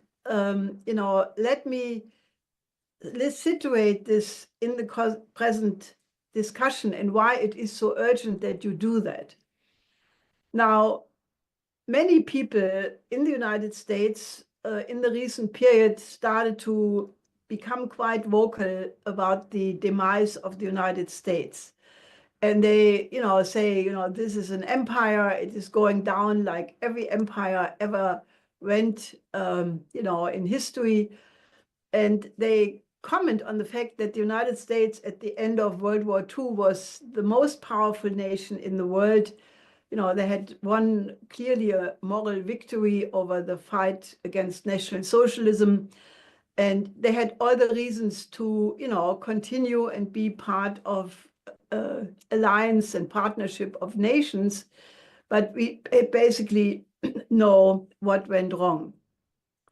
Now, Lyndon LaRouche has started very early in the 50s to tell people what went wrong, and he emphatically was saying it in the 60s, pointing to the sex, drug, beat counterculture, rock counterculture, as that which would, in the long term, undermine the cognitive powers of the society. Now, many people give now aspects of the reasons why the United States is demising. But I think the most important reason, and permit me to say that because, I feel sort of privileged to do that because, I have been married with Lynn for 41 years. And, I think I have a good judgment about this matter. I have come to the conclusion, and you may challenge me in the discussion, but that the most important reason Americans should reflect about why America is collapsing right now is that you, contemporary Americans and the people before you, allowed the Socrates of our time to be slandered, to be vilified, to be put in prison innocently, so his name stained in such a way that people do not go to his works and say that is what we have to do today. And I think there is a subjective reason, a little bit of opportunism, a little bit of, compromise, why people do that. Now, I respect Oliver Stone a lot for the excellent documentaries he did, but Oliver Stone at the recent Shani Youth Forum in Moscow, just 10 days ago or so, made a speech, which was an excellent speech, and you should listen to it, but he opened it up with the comment that the Socratic concept doesn't function because they always kill Socrates. Well, if you have that attitude and you say, I cannot associate with LaRouche because I have a little influence here. I have a little spot in the internet as a podcaster or as a influencer, or I can write in certain newspapers who, if I would openly associate with LaRouche, would never ever print anything from me. Now, if you do that, naturally, at this point, there is still the danger that you are gone after, marginalized, slandered, and just try it out. But if you equip yourself ahead of time and know what you are getting into, you are sort of immune. But just go into any crowd and mention the name LaRouche, and you will experience in the United States, most people know LaRouche even now. He's already past 5 years, but he had a dozen or so half-hour TV broadcasts when he was running for president. So he was a household word. So people, when you mention LaRouche, freeze. They express somehow that they have nothing to do with that. And I know what I'm talking about because I carry the same name. And in Germany in particular, it is still like that. If people say Helga Zepp-LaRouche, they say, oh, no, not at all. Now, I challenge everybody to say that there is a direct correlation between the present demise of the United States and the way how they have treated and are still treating LaRouche. Now, remember that the resistance fighter against National Socialism, Martin Niemöller, famously said when he reported, how people were not defending against the Nazi harassment. First, they came for the socialists, and I did not speak out because I was not a socialist. Then they came for the trade unionists, and I did not speak out because I was not a trade unionist. Then they came for the Jews, and I did not speak out because I was not a Jew. Then they came for me, and there was no one left to speak for me. I think that experience of Niemöller now many people are making in the United States and in Europe for that matter, where we are experiencing, especially in Europe, as J.D. Vance correctly and eloquently said at the Munich Security Conference, where he blasted the Europeans and especially the Germans that we are losing democracy, that we are using a terminology, said Vance, which was used in the time of the Soviet Union, like if anybody has a different opinion than the official NATO narrative, this must be disinformation. And the EU has now guidelines, searching the internet with algorithms for any view, either in public publications or even in the social media. And if something is spotted as disinformation, it is being eliminated, banned, shadow banned from the internet. All kinds of measures of suppression are taking place. And people experience that if they say something, they, in Germany right now, they're even losing citizenship, like it just is happening with two German journalists, Thomas Röper and Alina Lipp, who work as journalists in Russia and who are now declared by the European Union basically banned. And that means by implication that their accounts will be confiscated, that they cannot travel into Europe anymore. It is an absolute scandal, which is causing a huge uproar in Germany and beyond, internationally, because people recognize the signs of the time, that things like that happened more than 90 years ago, and people recognize this. Now, basically, we have a situation where now it is clear that not only in the United States, we have a deep state, which President Trump is going after, at least partially. Those parts he doesn't like, other parts do still exist. But we also have a deep state in Europe. Actually, in such a way that, anybody, and Lynn was talking about that, you heard that earlier, anybody who is criticizing the present powers to be risks to be ostracized, to be sidelined, and even people, who question that the present Ukraine war did not start on February 24th, 22, who dare to say that history started before, they are already threatened that, they can be banned, like in the case of a professor in Germany, Ulrike Gero, who dared to report from a scientific standpoint that there was a prehistory to the Ukraine war. She got ousted from her professorship, and she is now conducting an appeal in the second court. Unclear what will come out of it.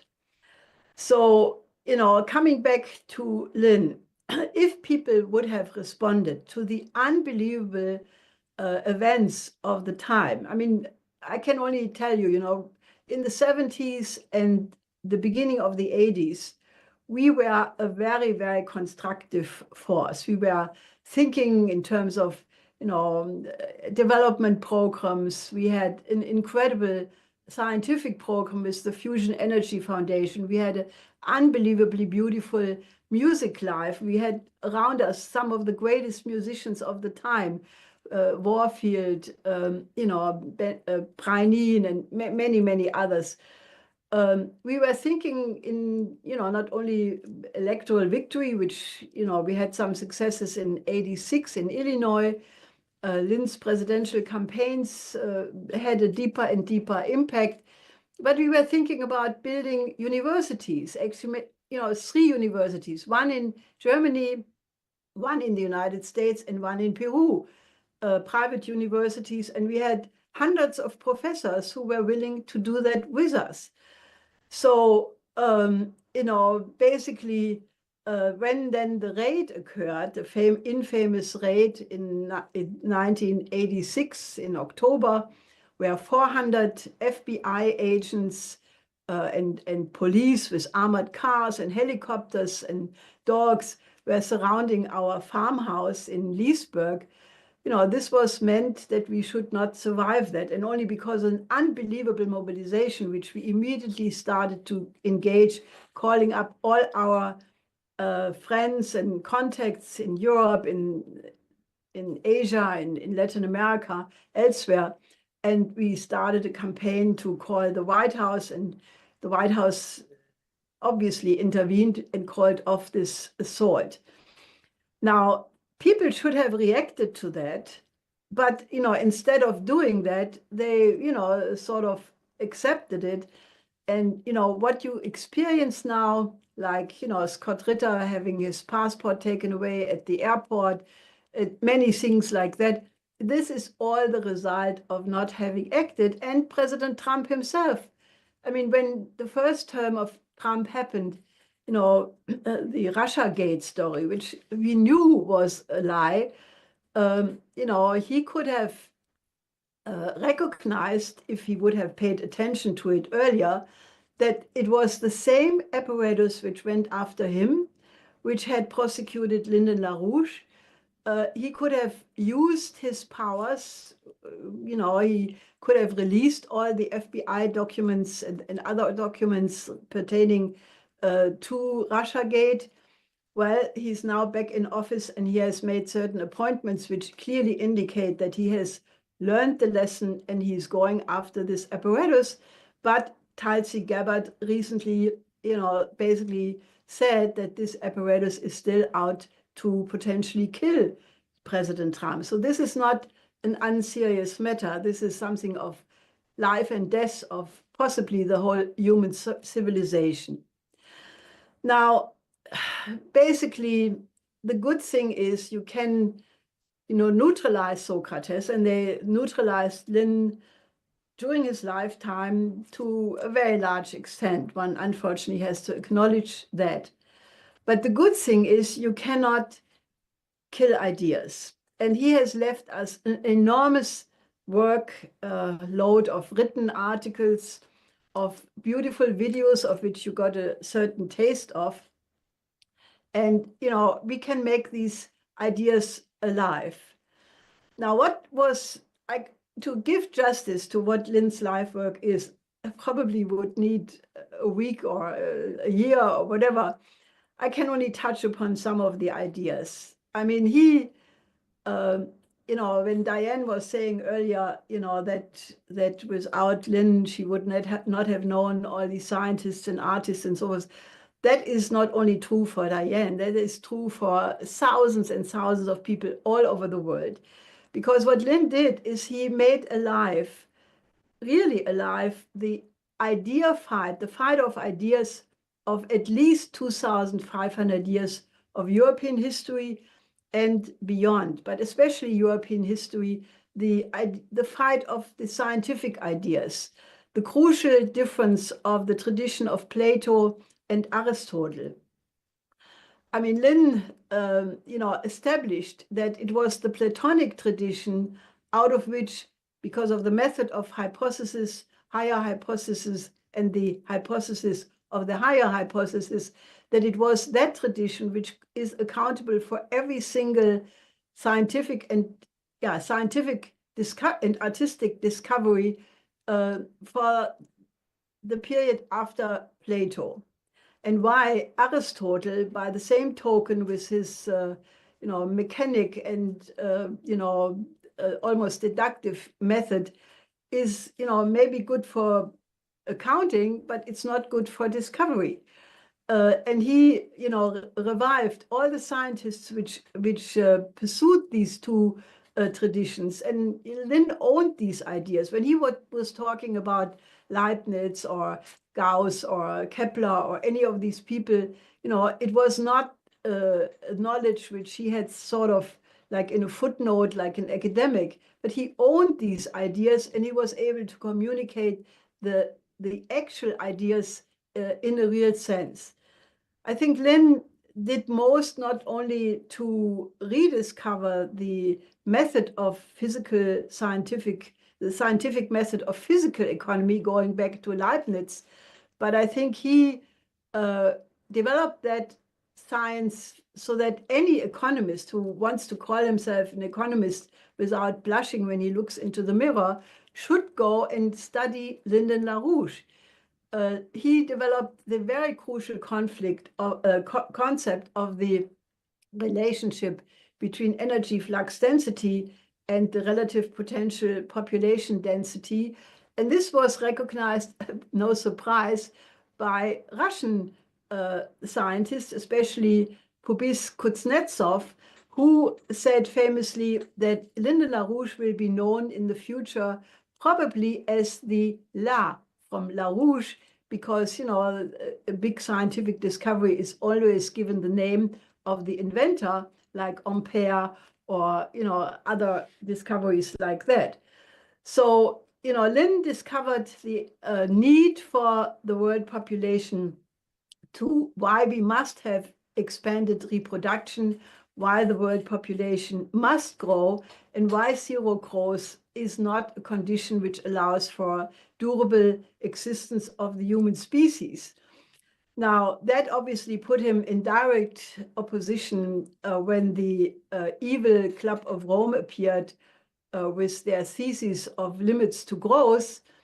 Lynn was absolutely there, immediately writing a counter book, There Are No Limits to Growth, where he proved the quackery of these so-called, you know, professors, Meadows and Forrester and some others, Alexander King, why they absolutely had coined the result of a computer program first and then programmed the computer in such a way that the desired result would come out, namely that there are limits to growth. So he debunked that fraud, a fraud which was the basis for the entire ecologist movement in its perverted form to even grow to the present time, you know, where Germany is being collapsed as a result of this evil technology. Now, one of the most important forecasts of Lynn obviously was what he discovered, the importance of Nixon's decision to replace fixed exchange rates with moving ones, with flexible exchange rates in 1971 in August, where he prophetically said, if you continue on that course of maximization of profit with monetarist methods, you will end up in a depression. You will have a new fascism. You will have the danger of a new world war, unless you replace it with a completely different economic system. And that's exactly where we are today.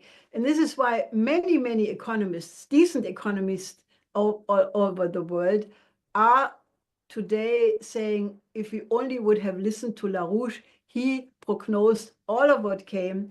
And obviously, if somebody had the knowledge to prognose what would happen, and at the same time provided solutions of how to get out of it, one better listens to him now. I mean, Lynn did so many other things. He had an absolute visionary idea about why mankind has to go into space to survive, for the reasons that Lynn talked about himself in the video just before. He was absolutely on the point of why we need to have a crash program to develop thermonuclear fusion to gain energy security for many, many generations to come. On the field of economics, you know, Lynn already anticipated what is happening with the New Development Bank today by proposing the IDB in 1975, how to overcome the underdevelopment of the Southern Hemisphere by a new credit system. He suggested and worked on many, many development programs, the Operation Juarez for Latin America, an All Africa development program already in 1976, we published a book in '78. Lynn wrote a program for the Pacific Basin, a 50-year development plan. We worked with Indira Gandhi on a 40-year development plan for India. And the OASIS plan is proposed in '75, is now one of the hottest items, how to end the crisis in the Middle East. When the wall came down, Lynn proposed the Eurasian Land Bridge, which we expanded into the World Land Bridge, which is now practically what the Belt and Road Initiative is becoming. Lynn was emphatic, and his knowledge about music was so vast that we had once the pleasure to have the visit of a very good friend of ours, Ludwig Breinin, who was spending 2 days in Windy Hills, our farmhouse in Leesburg. And after 2 days of lots of music and a lot of discussion, Breinin said, LaRouche knows more about music than I do. And he was the first violin of the famous Amadeus Quartet. So, they discussed Motivführung and many other concepts not understood by most people. Lynn was emphatic on the role of the empires, and he hated it. He compared it to a slime mold, an empire which may change its form from the, Roman Empire, the Persian Empire, the Roman Empire, the Byzantine Empire, the Venetian Empire, the Anglo-Dutch Empire, the British Empire, the Anglo-American Empire. But he always recognized that the structure of empire remains the same, and he called it a slime mold for that reason. Now, obviously, he went after the British Empire a lot, which you got from the video as well, and that for sure was one of the reasons why he was so much hated by the powers to be. But I'm very happy to say that now Lynn unfortunately cannot see this anymore in the way we do today. We can see that his ideas do materialize. The Belt and Road Initiative is the most powerful infrastructure program in history ever. And, that is absolutely inspired by the ideas of the Eurasian Land Bridge, of all the other many development programs we did over the last half century. And one can say what the BRICS are trying to do with establishing a just new world economic order is exactly what Lyndon LaRouche and his movement were fighting about for, the last 50 years. Now, Glaziev, who wrote a very beautiful message when we celebrated the 100th birthday or the anniversary of Lynn's 100th birthday.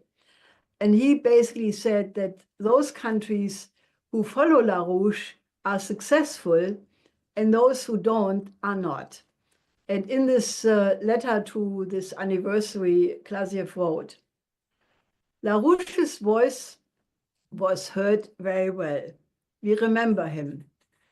In practically all the major countries in the world that today are developing successfully, above all India and China, there are partisans of LaRouche. They have used his thoughts and ideas for creating their economic miracles. It is the principles of physical economy championed by LaRouche that today underlie the Chinese economic miracle and are there in the foundations of India's economic development policy. The supporters of LaRouche in those countries exert a fruitful, very positive and constructive influence on the economic policy shaping in these nations of the new world economic paradigm. So, if the United States wants to get out of the present crisis, I think the best the United States could do would be to exonerate their greatest son. Now, I appeal to President Trump, as I did in his first term, to do exactly that. I think he could do himself and the United States no greater favor than to undo the injustice which was committed by the apparatus which went after LaRouche, poisoned his name, not only in the United States, but all over the world, and especially also in Germany, and exonerate him. I think that would be the correct thing to do. Now, in any case, I think we should proceed, no matter what happens inside the United States, with the formal exoneration of LaRouche, and take his work to the whole world. And I still think that, you know, he should be the rightful champion for the undoing of the injustice of colonialism, and we should build in his name many, many universities in the countries of the global south, and that way, you know, proceed that mankind can finally, you know, fulfill the vision he had.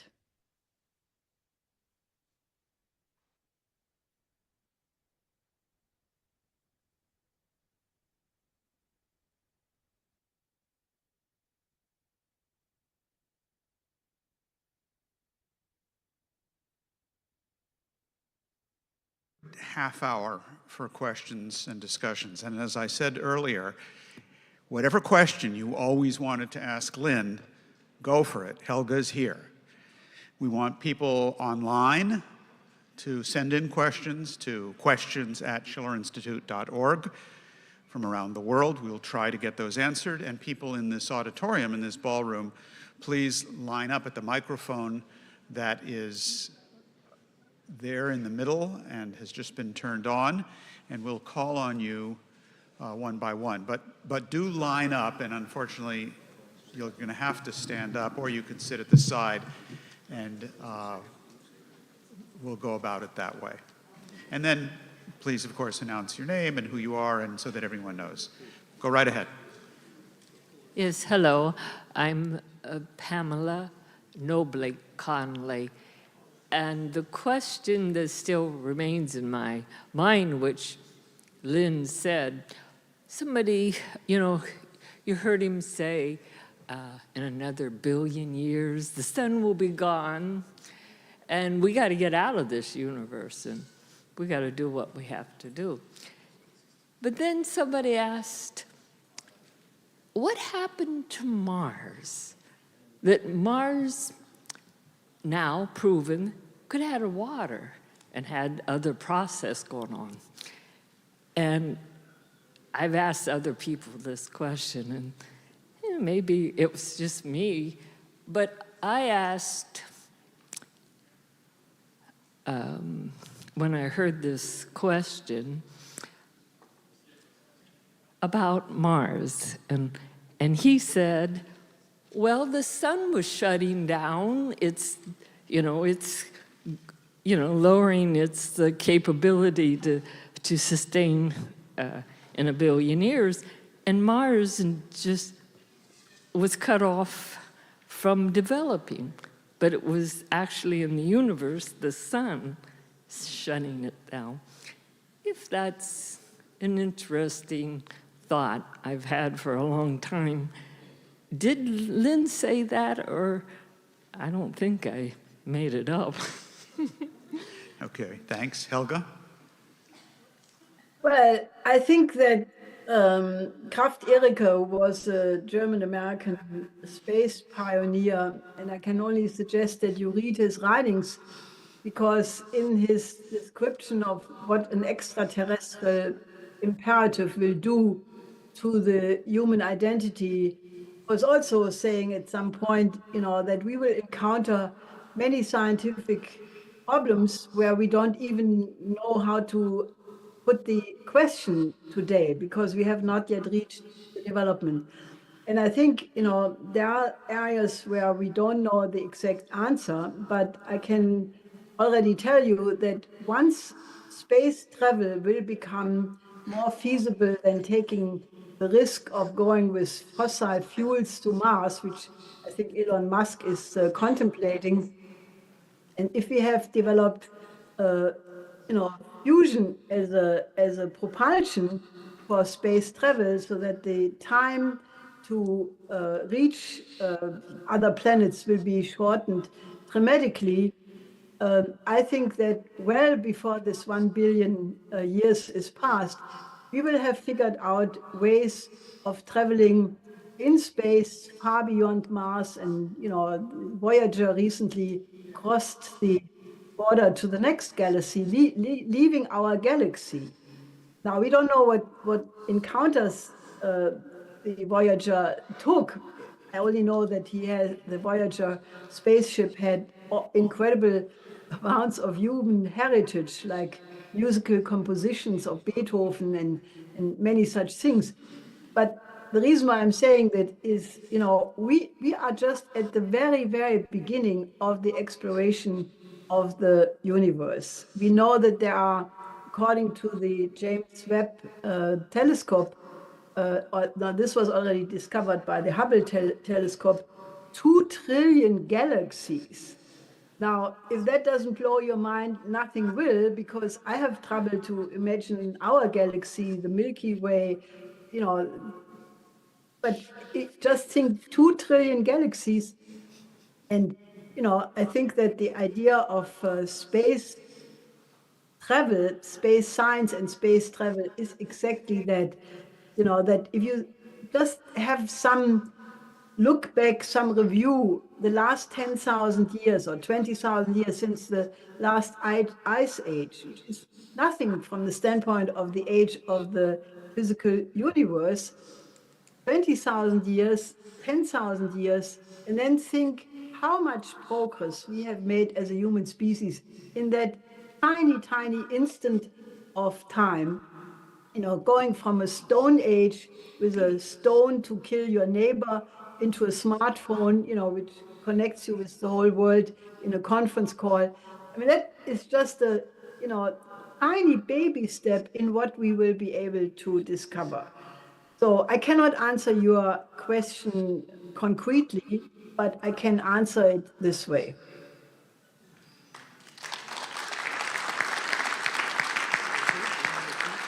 You know, the idea of 2 trillion galaxies is absolutely overwhelming. And I'm very happy to say that this is a case where that's more powerful. 2 trillion galaxies is more powerful by far than $2 quadrillion in speculative value. So we're in good shape. This next question, I'm sorry, I got a question that came in from Liliana Gorini, who is the chairwoman of Movisol, and I think I would say one of the younger members of the first youth movement of LaRouche. And she says the following, foreshortened a bit. I had the honor and pleasure of working with Lynn on Verdi tuning in 1987, leading to the first Schiller Institute conference on Verdi tuning in Milan in 1988 with Renata Tebaldi and Piero Cappuccilli, but also to organize hearings for him at the Italian Parliament in Rome. And then she goes on to say, I remember a particular hearing. The room was packed. There were more congressmen or parliamentarians than I could ever recall having come there. And on that occasion, says Liliana, which was an official occasion, Lynn had an official translator of the parliament who asked me, as co-translator, did he just say Hitler? Referring to current policies. And this interpreter could not believe that a new Hitler policy of rearmament and war against Russia would be the result of the financial collapse, which is what Lynn had just said. Some member of parliaments told me later LaRouche was right.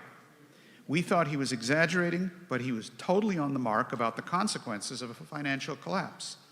Lynn and Helga, would you say what is happening today in Europe with a rearmament package of 800 billion euro imposed by the EU without any vote on it and mainly pushed by the German government of Merz is exactly what Lynn had meant in Rome when he spoke about a new Hitler policy? Well, I mean, that puts me in a difficult spot, given the fact that I'm sitting here in Germany. So please forgive me my flowery answer. But, you know, the Russians, various top Russians, Lavrov, I think Sakharova, Medvedev, have recently, in quite clear terms, said that the present European policies are going back to a tradition of what it was 80 years ago. And, fortunately, there is right now, in the recent days, two, 3 days at most, a change in the attitude on what is happening in terms of the genocide in Gaza. Even in Germany, the responsible person for the relationship with Israel and so forth just came out and said that the German position of defending the right of Israel to exist cannot be construed into condoning everything the present Israeli government is doing. But, we are walking on very thin ice here because, that is part of the suppression apparatus that you cannot call a genocide anymore, even if the highest courts of the United Nations, the International Court of Justice and the International Criminal Court, since a very long time have used these words. So, one can also say that, the present policy of the European Union and Germany to loosen the so-called debt brake. I mean, not defending the debt brake because that was an abomination from the very beginning, trying to chain Germany into the Maastricht Treaty, into, preventing that Germany would ever have an independent relationship with Russia. So I'm not defending the debt brake, but the reason or the fact that these politicians from the EU Commission and the German government are willing to loosen the debt brake for what? For a creation of credit to finance this incredible militarization program is in the tradition of Hjalmar Schacht and the MEFO bills, which goes along with and you will see that in the next period, with an unparalleled austerity against all aspects of the social system of Germany, practically dismantling it.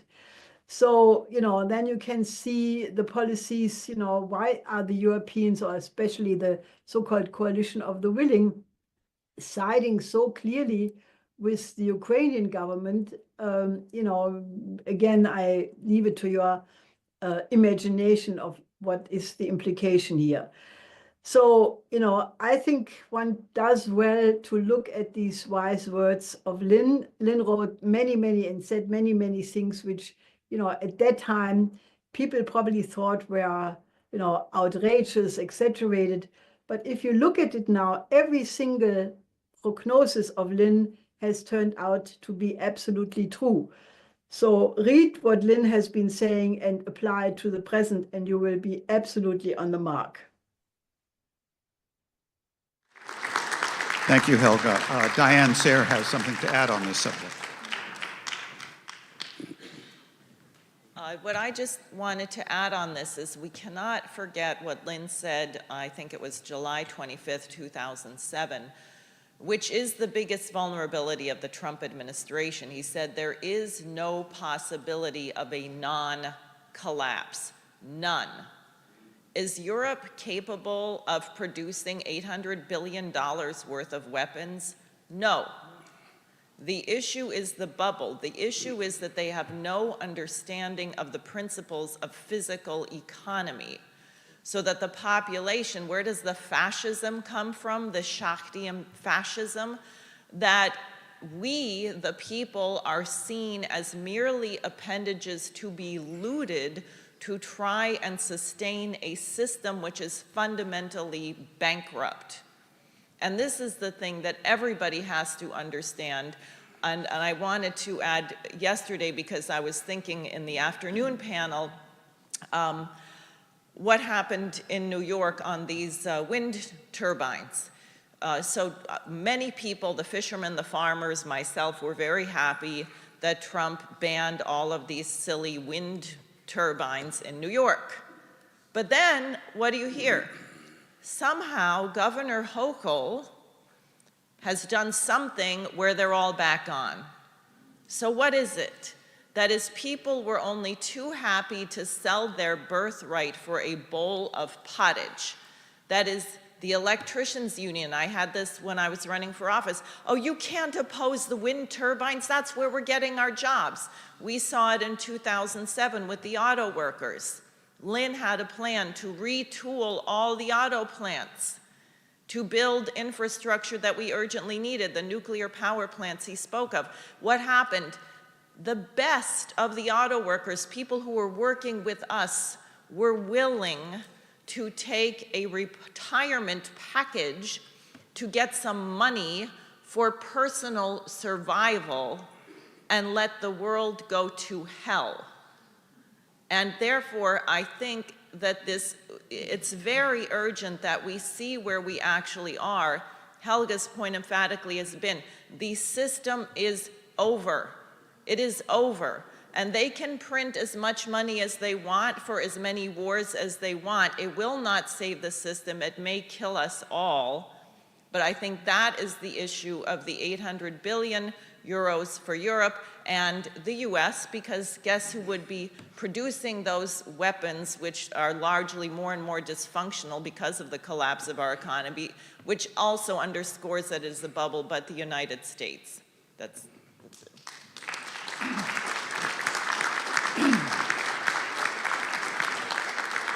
But they're probably also not going to get to the 800 billion because they're going to run out of ink before they get there. Bill. Yeah, I'm Bill Jones. I've been with the LaRouche organization for about 55 years, basically in Washington, but also in Europe. And I would like to, in terms of the LaRouche legacy issue, I would like to point to the fact of Lynn as a scientist, not as an economist, not simply as a statesman and a person who understood the global economy, but somebody who was deeply involved in the discussion of scientific issues at the deepest level.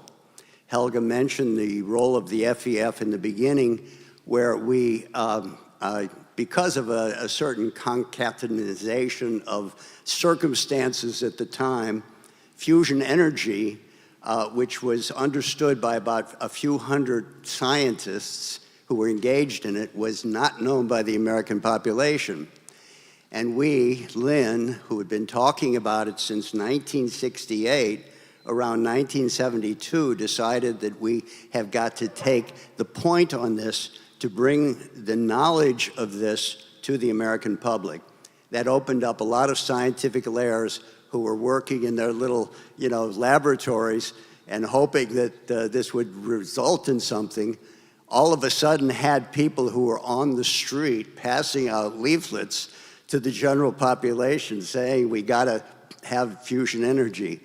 And so the doors were opened to us by the major scientific elites in the United States. This is people at Los Alamos, people at the laboratories, people at the major mathematics institute. Lynn then began to engage them in a discussion about science, about their scientific ideas.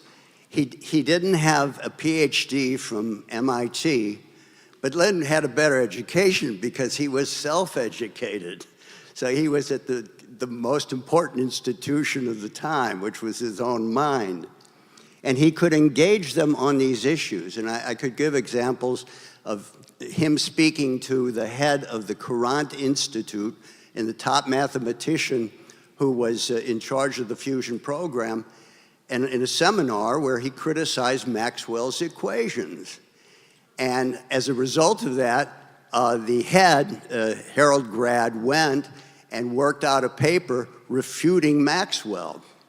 He was also working with Robert Moon, who was developing a new concept of the atom. We were on the frontiers of science, and he had created effectively a scientific renaissance. And in 1986, of course, with the incarceration, with the attack against LaRouche, that ended abruptly. And we're living in a time now where we're seeing the effects of that, with everybody saying, we can't move further in science. China and Russia are ahead of us, where people are now discussing these issues. And I think what we have to do in terms of the legacy program is to take, in a popular edition, that you can have out on book tables. The shorter, essays by Lynn on science, maybe with the title, Poetry Must Replace Mathematics in Science or in Physics, which would, of course, shock a lot of people. Not only the mathematicians and the scientists, but also the poets would be interested. Because we have to intervene into the situation where the big discussion is going to be why we lost our mojo in science. And Lynn had the solution to that. And my proposal is that we have not a big edition, but a cheap edition, a paperback you can go out with and have it on the book table and get it out, to introduce Lynn as a scientist. 1973, I think there was an essay, there was something that Lynn wrote himself which said, does the American Academy of Science regard Lynn also as a scientist?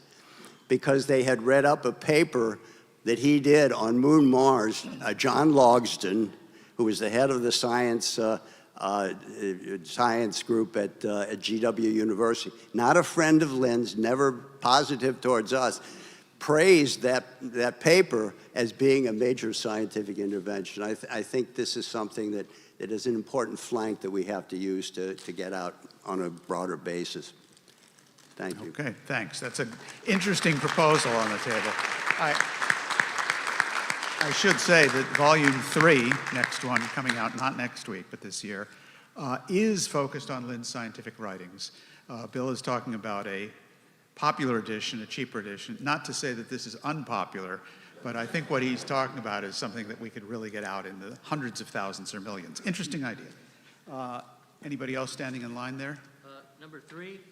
We'll hold stick at number 3.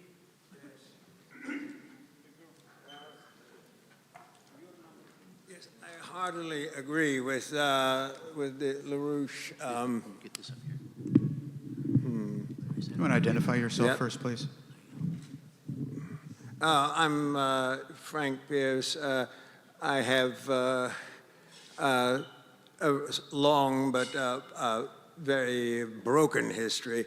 I was in high school back in the Lynn Marcus days, and then somehow I had drifted away, and later there was a peace demonstration down on the mall a few Februarys ago, and I reconnected with some LaRouche members, and so here I am. Welcome back. Well, all right now, I hardly agree with the macroeconomic philosophies here. I have reckoned them out myself for a long time. But what about microeconomics? The way people actually have to live in this world in which everyone is individualized and everything is monetized. How do you, how do you survive this situation? There's complete dissolution of real community, and therefore of goodwill assets which are real. For instance, if an Amishman wants to raise a barn, he has his whole community come in to help him. If I want to raise a barn, I have to go get in debt. And so, as a consequence, I don't raise a barn nor anything else. And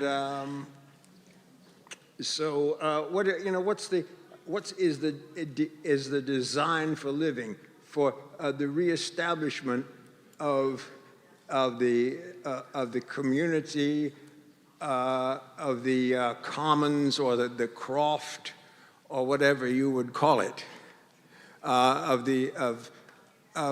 this organization. I haven't heard it really discussed. As I say, the international macroeconomics are very sound. I've espoused them myself. Okay. Helga, would you like to address this? Well, I think that the American system of economy of Alexander Hamilton, which influenced Carey and Friedrich List was an opponent, was developed further by Lin. And, that is actually what the Chinese are with Chinese characteristics are implying, meaning that you have to have an economic system where the credit, first of all, is brought under the sovereign control of the government, and the way how the credit is given has to be basically devoted to the common good. I mean, if you look at the 4 laws of Lyndon LaRouche, this addresses the present bankruptcy of the financial system. What he basically proposed was to, that you have to have an orderly bankruptcy reorganization. You have to get rid of this overhang of debt. I mean, President Trump will be sooner or later be confronted with that because, his tariff policy, while he claimed that this would be, at some point in the election campaign, he talked about the American system of economy, but so far, we have not seen that he actually is really doing that.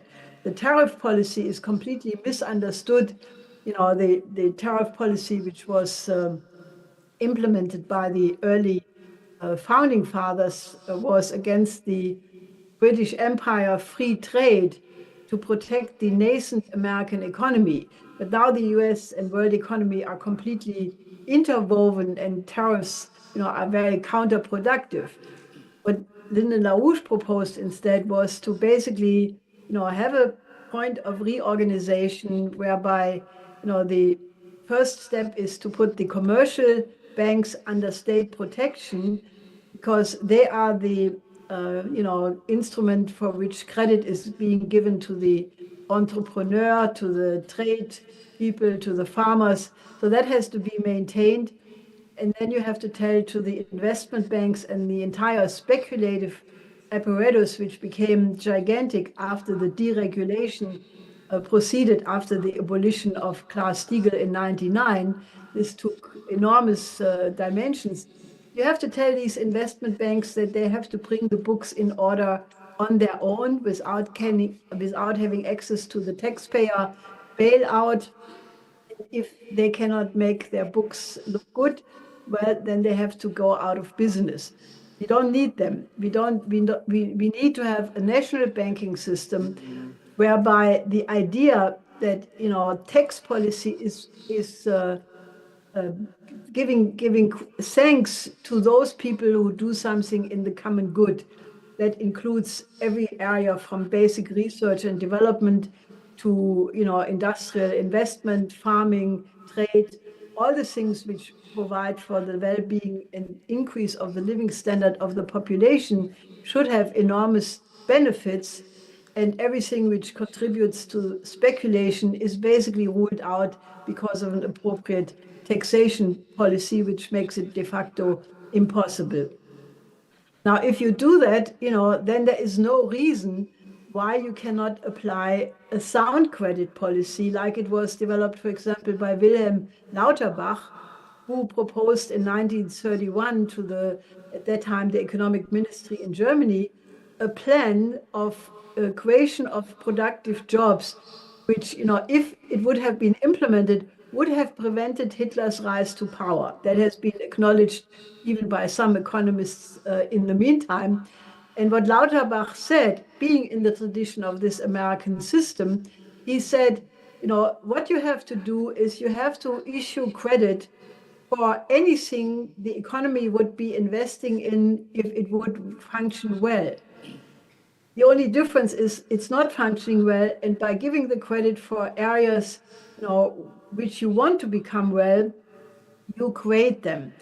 And in all cases where that has been done, the tax revenue afterwards is always higher than the initial credit given. Why? Because human labor has the beautiful characteristics of creating more value. The value added element of labor is exactly, why we are progressing, why the application of science and technology in the production process is increasing the productivity, leading to a higher living standard, more productivity, more longevity, and all these benefits. So I think these, basic ideas about the physical economy you can find in Lynn's writings volumes. I mean, he has written all you wish to know about economy, Christian economics, and many other writings. The Road to Recovery was mentioned. So I would suggest that you get at the book table a couple of these books and then join us and try to implement it in the present America. That's very good. Thank you. I'm sorry, Frank, one. That's very good. Excuse me 1 minute. We're running out of time, and I'm going to take the moderator's prerogative to answer the part of the question that you, I think was not answered, although it was. Yeah, well, it is. And that is that the reason. Excuse me, answered. please. We have to move this forward and end by 12:15. The reason we didn't discuss microeconomics is because it doesn't exist. Microeconomics does not exist. It's like the guy who says, well, that's all very good about all these nice things you say about humanity, but what about me? What about self-interest? Or like in World War II, right? The guy who said, this is too dangerous, I'm going to get out of here. I'm going to go somewhere safe. I'm going to find a South Pacific island. I'm going to go to Guadalcanal. How did that work out? The point on this thing is there is no escaping the simple underlying fact that if we do not change the totality of the system, everything is going to disappear. We're all going to be dead. You're not only not going to be able to build a barn, we're not going to have a planet. So the attempt to study microeconomics, which I know about, I'm a recovering student of economics from university practices. So I've heard this stuff. It doesn't exist, and any effort to discuss microeconomics axiomatically is false. The only way to go at this is from the totality of the human species reproducing itself. We solve that problem, you can build all the barns you like. If you don't solve that problem, we're all cooked. So I thought I would add that in there. I didn't want to...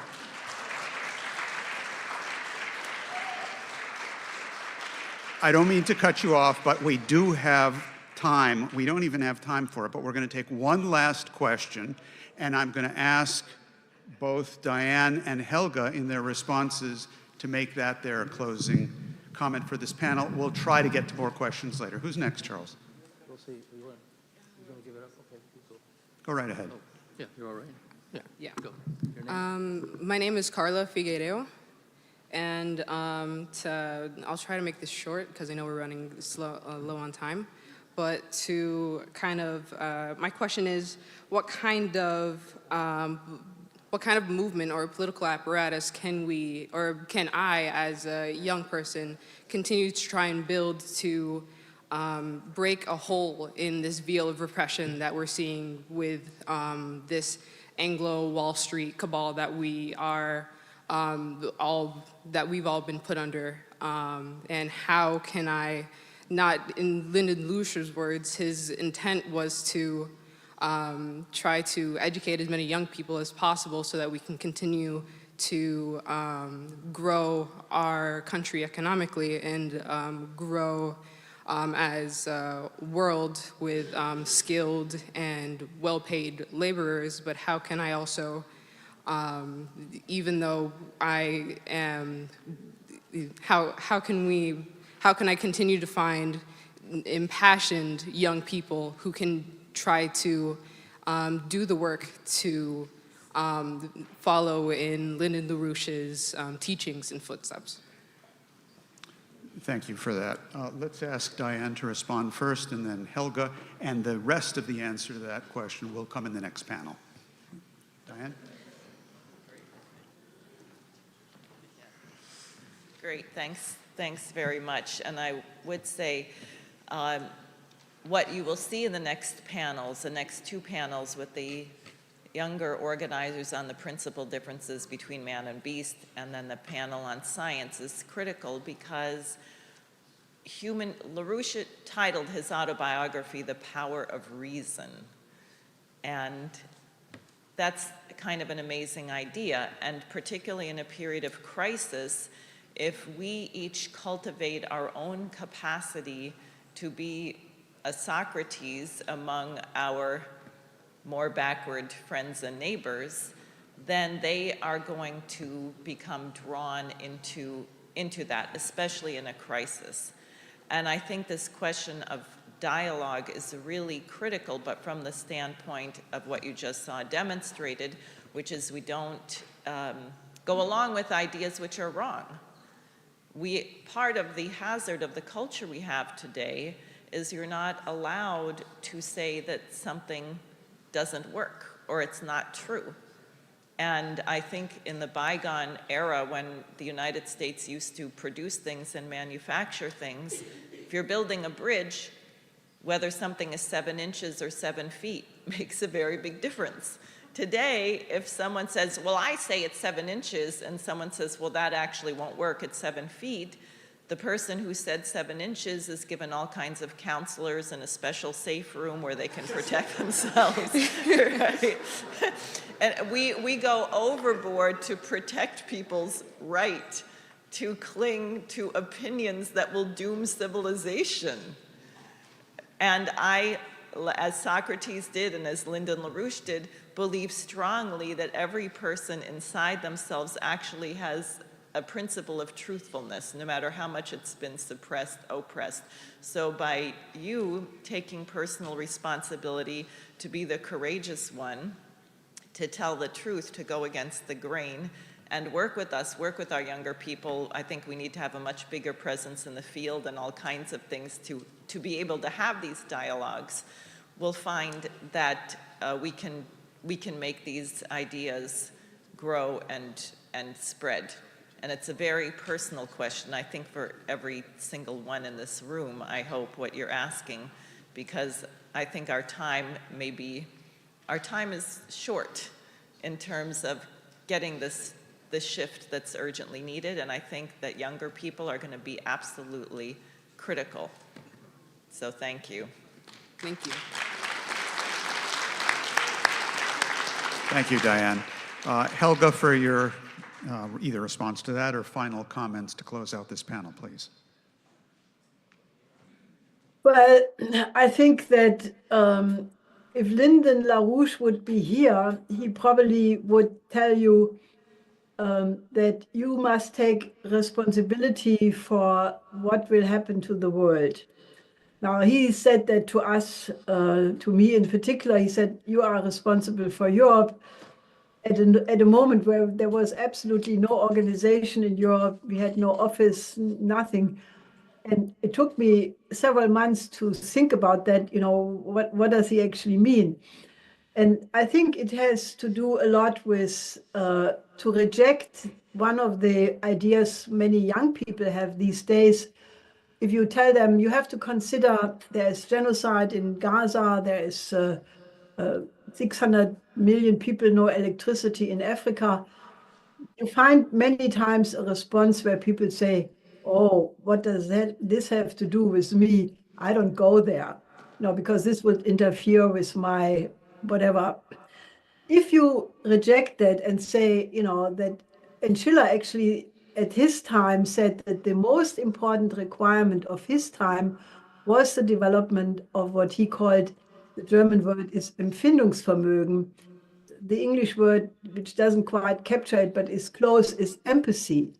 So when Schiller said the most important development is to develop empathy, to absorb everything what is going on in the world with your intellect and your heart and make it your own, how much more would that be the requirement today, where the whole world is looking to their laptop, to their smartphone, totally blending out everything going on around them, and leave alone the world at large. So I think that that is the first step. You have to make a commitment that you are responsible for what happens to history. And once you have done that, then do the things which are next. Like, for example, how do you remedy the problems of the world? Well, you need a new world economic system. You need, if you want to solve the migrant problem, if you don't like the way how people are being treated at the Mexican border or at the Mediterranean, where they are drowning because the Coast Guard is pushing them back into the sea, well, then join an international youth movement fighting for the creation of anywhere between 1.5 billion and 3 billion new productive jobs in Africa, Latin America, and Asia, so that the migrants have no more a reason to come, because they want to reconstruct the economy in their own countries, and many things like that. So I think that the answer is, start with the commitment and then be part of hopefully exploding international youth movement.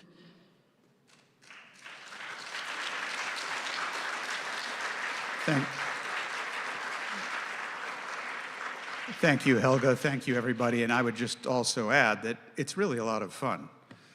So we are running late, of course, but that's all right. Here's the plan. The next panel, which is the youth panel, Shaping the Earth's Next 50 Years, will begin on schedule at 1 o'clock. What that means is at least please be online to get in at 1 so that we can actually start the panel at 1:10. So go, eat, and return. Thank you.